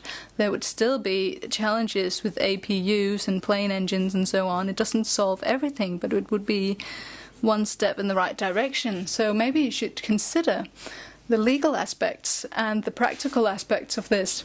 And of course that's a dialogue to have with the airlines and the handlers. But I don't think that is where the problem is. Ja, tak til Henrik. Og så Thank you, Henrik. And up there on the third row. Ballesteros, is het niet mogelijk dat er... Isn't it possible once a year? Because I think one of the major problems is too few of you know what the problems are for workers and what they've done. Can't we organize some sort of action once a year in all airports on this subject so that more is known about it, and some positions can be formulated to present to the European Commission to further mobilize on this? So an action day would be my proposal. Ja, tak. Så giver jeg ordet til Mads. Thank you, and I give the floor to Mads.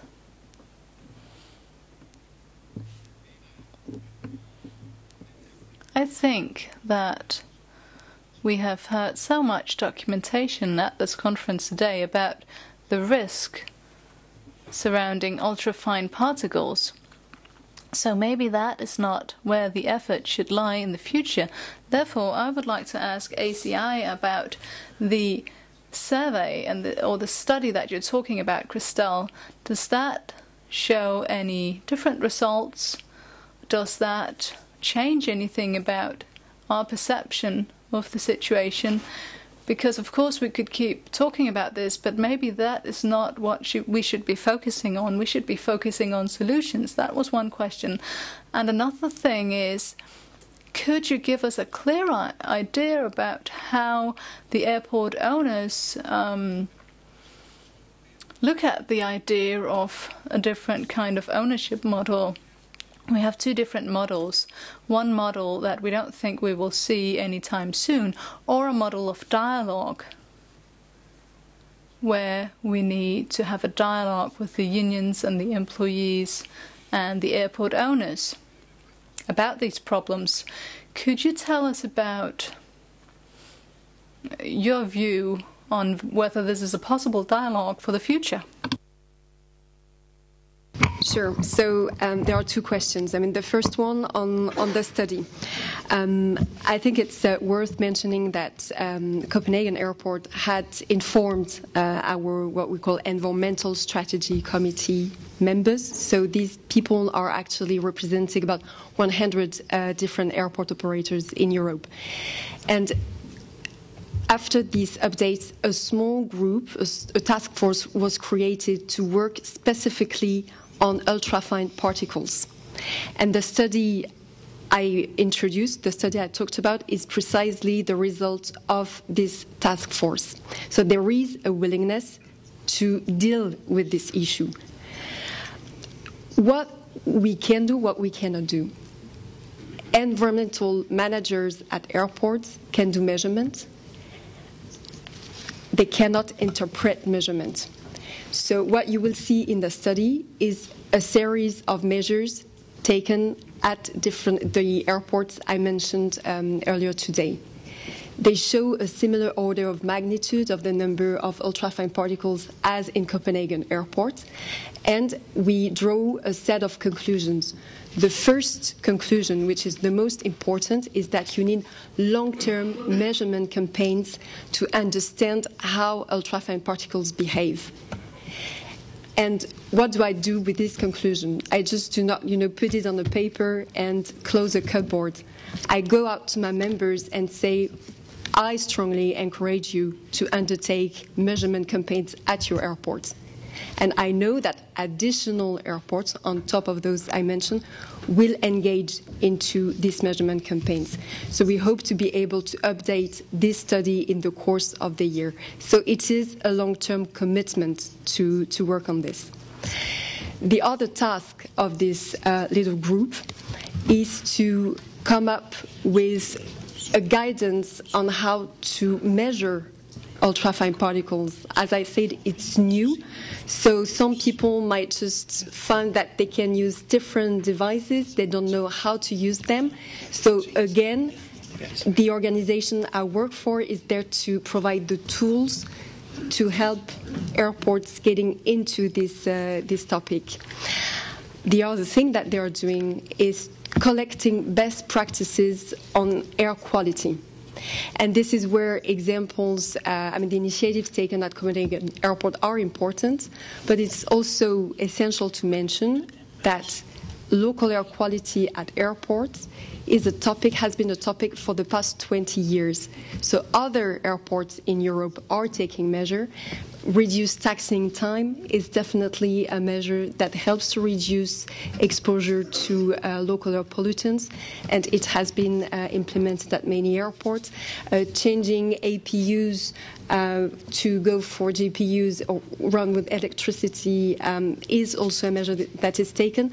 So our role will be to collate all the examples that we can find and again give them as a tool for our members to implement at their airport. And of course, this cannot be done without the social dialogue. This cannot be done without sitting around the table with air traffic controllers, with pilot, airlines, ground handlers, workers. And we are committed to pursue this social dialogue because we think it's the only way we can actually deliver. And this is what counts at the end of the day, is to deliver.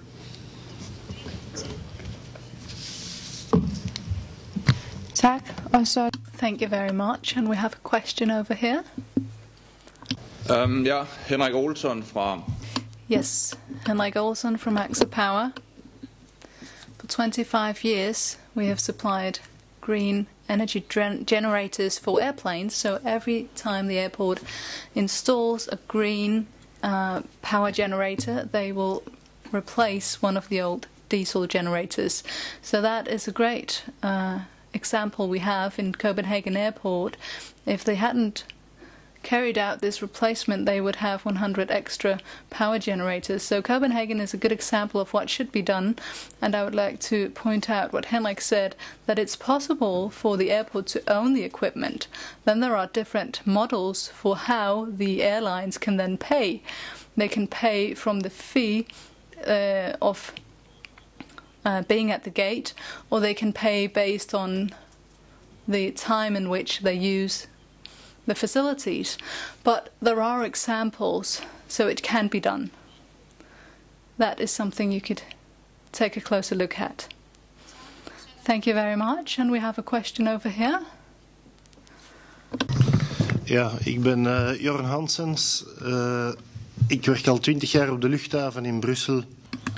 My name is Hansens and I've been working at the Brussels airport for 25 years. I'm also a trade union representative. And I'm on the Protection and Prevention of Accidents at Work Committee.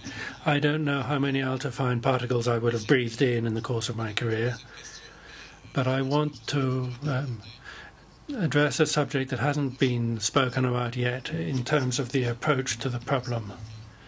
I think it's important for us trade unions to be right up to date if we want to talk with the media and the press. And we need to talk to society, because it seems to me clear from this conference that I, as a worker, am in line to be rather like the miners were in the 20th century. We're going to be the same thing in the 21st century. Then there are other aspects of our work that come into this, of course. Pressure at work, changing shift work, shift patterns. And this, there's also the fact, and this is really the point, this is really why I asked for the floor,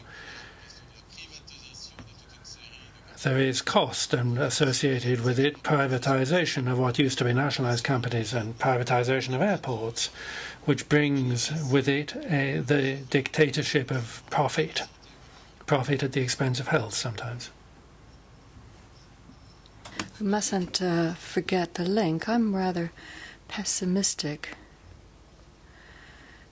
about getting results very soon. I think the national trade unions, but also ETF, can play a very major role and coordinate the whole campaign. The only light at the end of the tunnel I see is that a number of airlines, airports and ground handlers are trying to sell themselves as being green, because it's good for their image, and so we need to play on that and try and find out whether they really mean it, because safety costs money.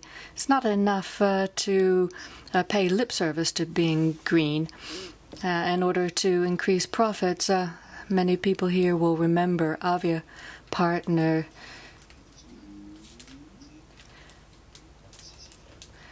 lost their concession as in Brussels, to have Brussels as a base. You have to look at the whole tendering procedure, and it came to light that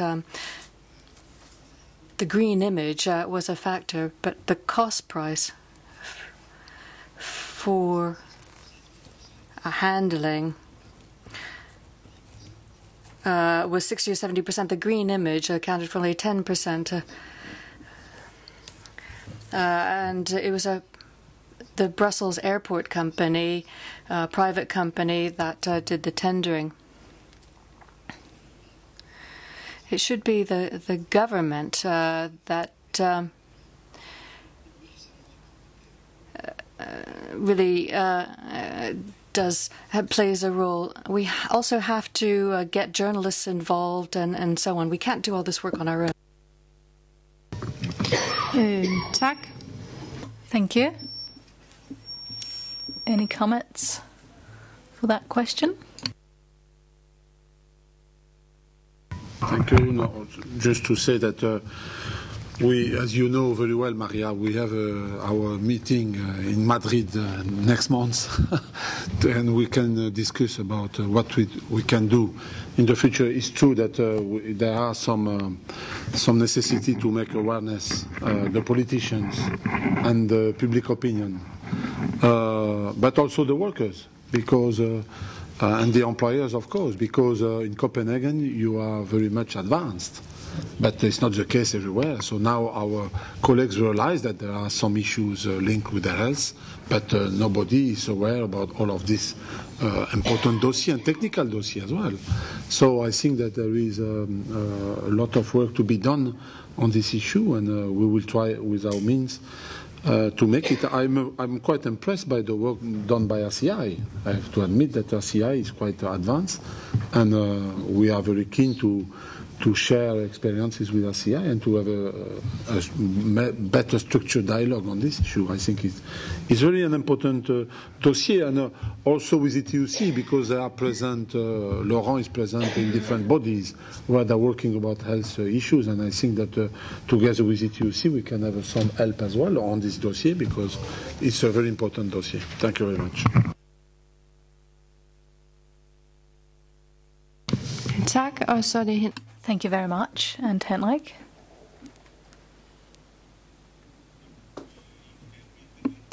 I would like to wait a little, because let's stay on the talk about particle pollution. But now you gave me the floor, and we're talking about the unspeakable airlines who carry out social dumping. And while we're at that subject, I would like to remind you two politicians that the idea of paying for social security in the country where you're based, but we should make sure that this base is not a fictitious base.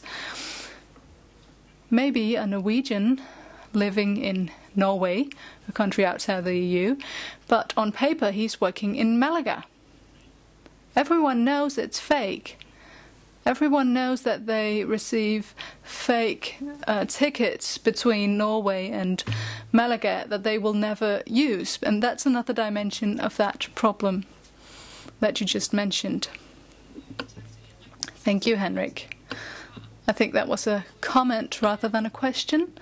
And maybe this is late in the afternoon because we apparently have no more questions. Yes, Søren, of course.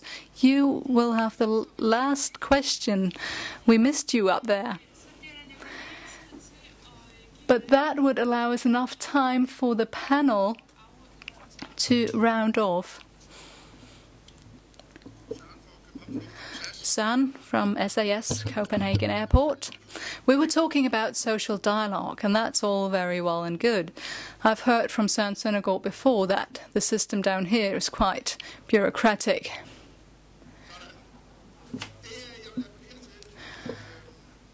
I would like to encourage a very quick social dialogue very soon, because many of us are affected by this in our everyday life. If the authorities in charge of working environment come to inspect, they will make sure that we wear masks and all that, but there are still problems, and you have to act fast. You have to solve these problems. You have to make airports cooperate, and you have to establish, you say you have a task force, but you should establish a working group within which all airports can find help. So that is my that is what I ask of you. Thank you very much, Søren. If there is any brief comments for Søren, you can include that in your last remarks. Christelle Demar. Yeah, well, I don't want to play around semantics, task force, working group. Maybe I did not make myself well understood before, but our objective is to have tools that our members can use. So, if I'm not mistaken, it's more or less what you would like to see happening. So we are doing our utmost so it happens quickly. And as I said, this year we will be able to put out more information in this study on the measurements, and we'll be able to have this set of what we call recommended practices on initiatives that can be taken to manage local air quality and reduce health exposure. Just to come back to an issue, it may be a bit of a EU jargon, and that would be my maybe concluding remarks. Our members are involved in environmental management, and we will, of course, use the channels that we can to push the issue of UFPs forward. And one of these channels was evoked by Commissioner Hedegaard. It is the public consultation on the framework on local air management. When we talk about UFPs, we talk about health and safety. And yet again, I think we need to put, I don't like the word put pressure, but we need to seriously inform the European Commission that it's a grey area they need to clarify. And we are actually, I mean, we will get in touch with DG Employment so they know what we're doing and understand that they have to do a few things as well.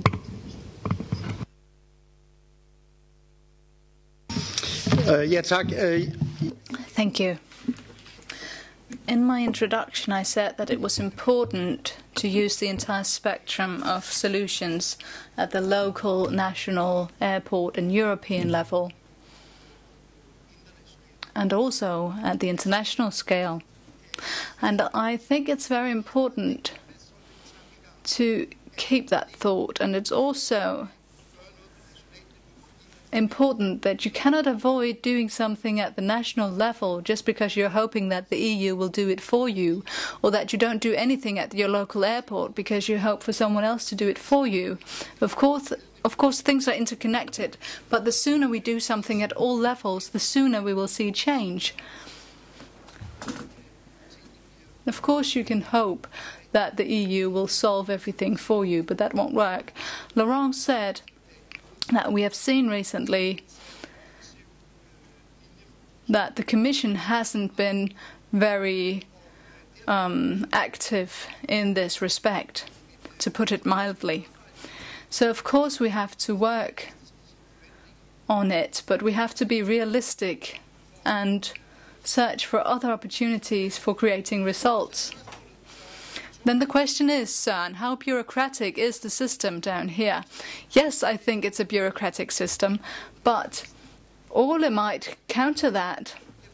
Of course, if we can decide upon these things swiftly in the EU system, I will be happy to buy you what we call an idiot beer in Danish. That means that you buy everyone a beer because you were mistaken. I hope I'm mistaken, but anyhow, we have to fight on at all levels. I think we will take you one at a time. Ole, you might want to come back on that. Well, it's not to say that it doesn't take time down here. It does. It's a democratic system, and you have to go through a number of countries, a number of different airports in the EU, different employees and employers and their organizations. So, of course, it will take time.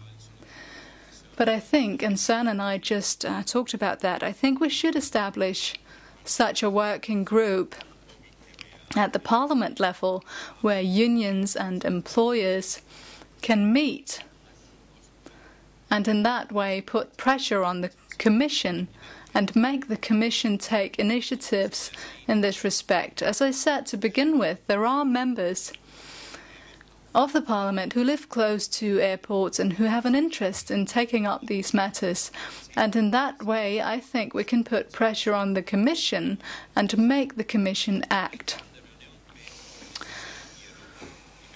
The social dialogue between employees and employers was mentioned, and it has been failing recently. We don't know what is going on. I know that the hairdressers' unions actually succeeded in entering into agreements about chemical substances and so on. So at the European level, we need to continue the social dialogue because that is a way of putting pressure on the employers as well. So the social dialogue had come up with results as well.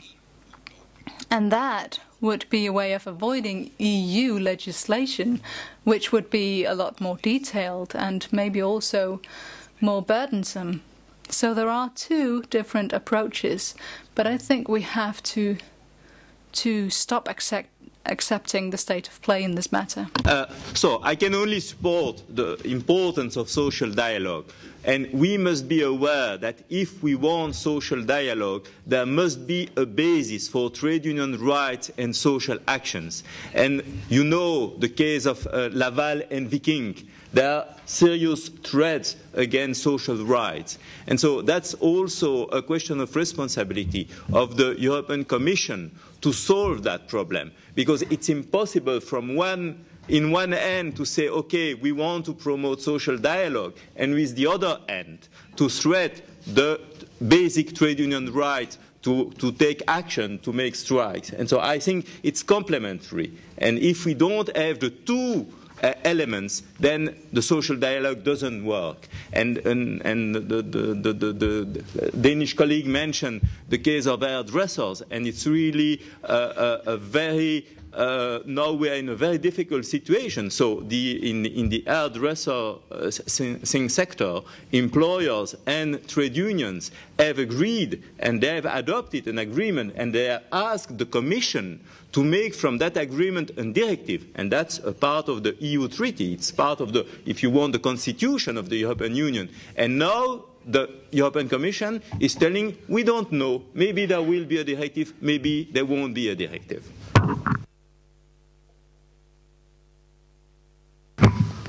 Thank you. So what I will do is very simple. After this meeting, I will meet with Lars and Hendrik, and I will tell them we need to organize a meeting with ACI to carry on our social dialogue.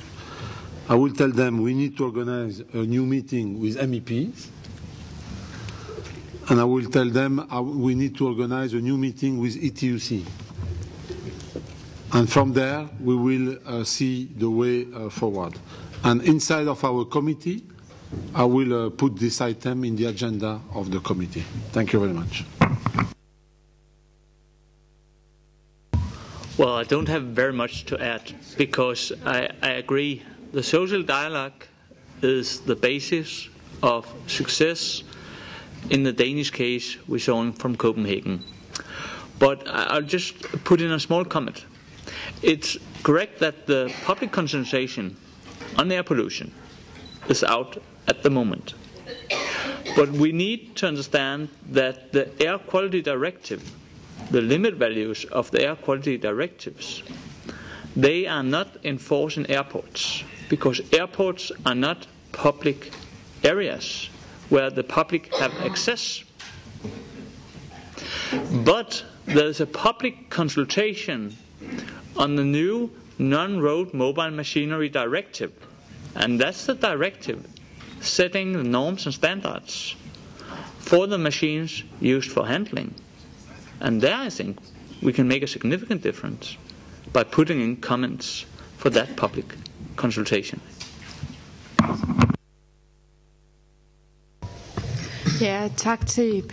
Thank you to our panel, and I will now give the floor to Lars. Thank you very much. It is getting late, and we will try something new, namely being brief. So let's round off so that we can soon say goodbye to each other. But before that, I think we owe all of our keynote speakers an applause. Let's give them a hand.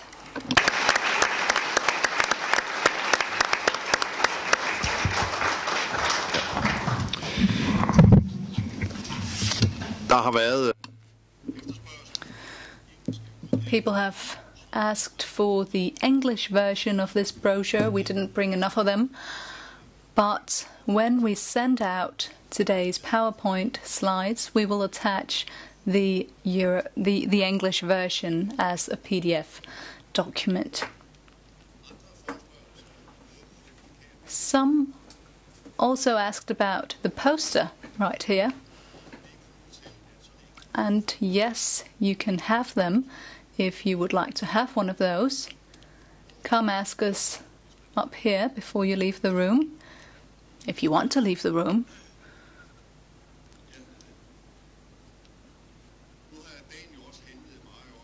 Today we've been talking about problems, challenges at our airports.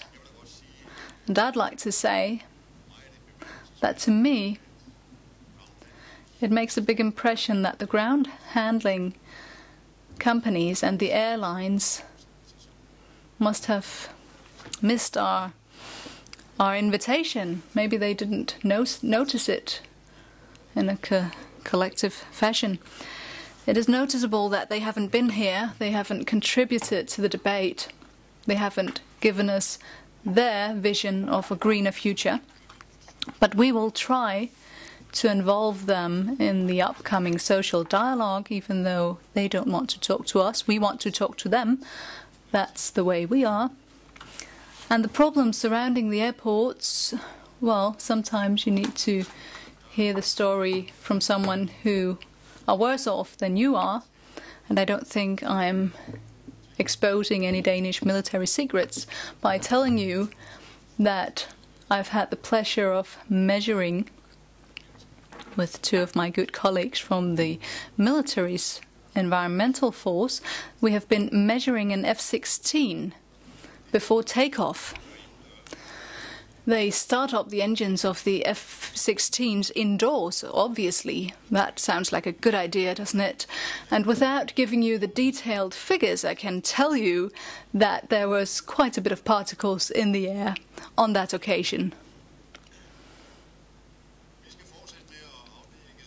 But we need to continue clarifying the extent of this problem. We need research, we need measurements. But as we've also heard, we need to take action right now, so we don't keep on waiting for the next report. I'm glad that ACI has put forward a report, and I'm glad that they will start recommending to their members that they pay attention to this and that work should be done to bring down the pollution levels. As I said, we will continue to contribute and we will continue to start up some social dialogue, and I think there's reason to be quite excited right now, not only because you don't have to keep listening to me, but there is something to build on, and of course we will do so. So, lastly, I will give the floor to Henrik for a final comment. Now we have been focusing on aviation, particle pollution and ground staff, and it's been a very good day. But with so many participants, academics, environmental representatives, producers and so on, I would like to remind you that in our union, as well as other unions, other people are exposed to the same dangers. People are working on our streets, people are working in this particle pollution in the most heavily trafficked streets. In Copenhagen, there are garbage workers and there are others who are exposed to pollution. So I'm glad that you already have the focus on this pollution, but please remember that there are others exposed to the same dangers. We've had some really good presentations, and I think all there's left to say is that the organizers, Lars and Janne, and some interpreters, have been doing a good job all day. So give the interpreters and Lars and Janne a big applause.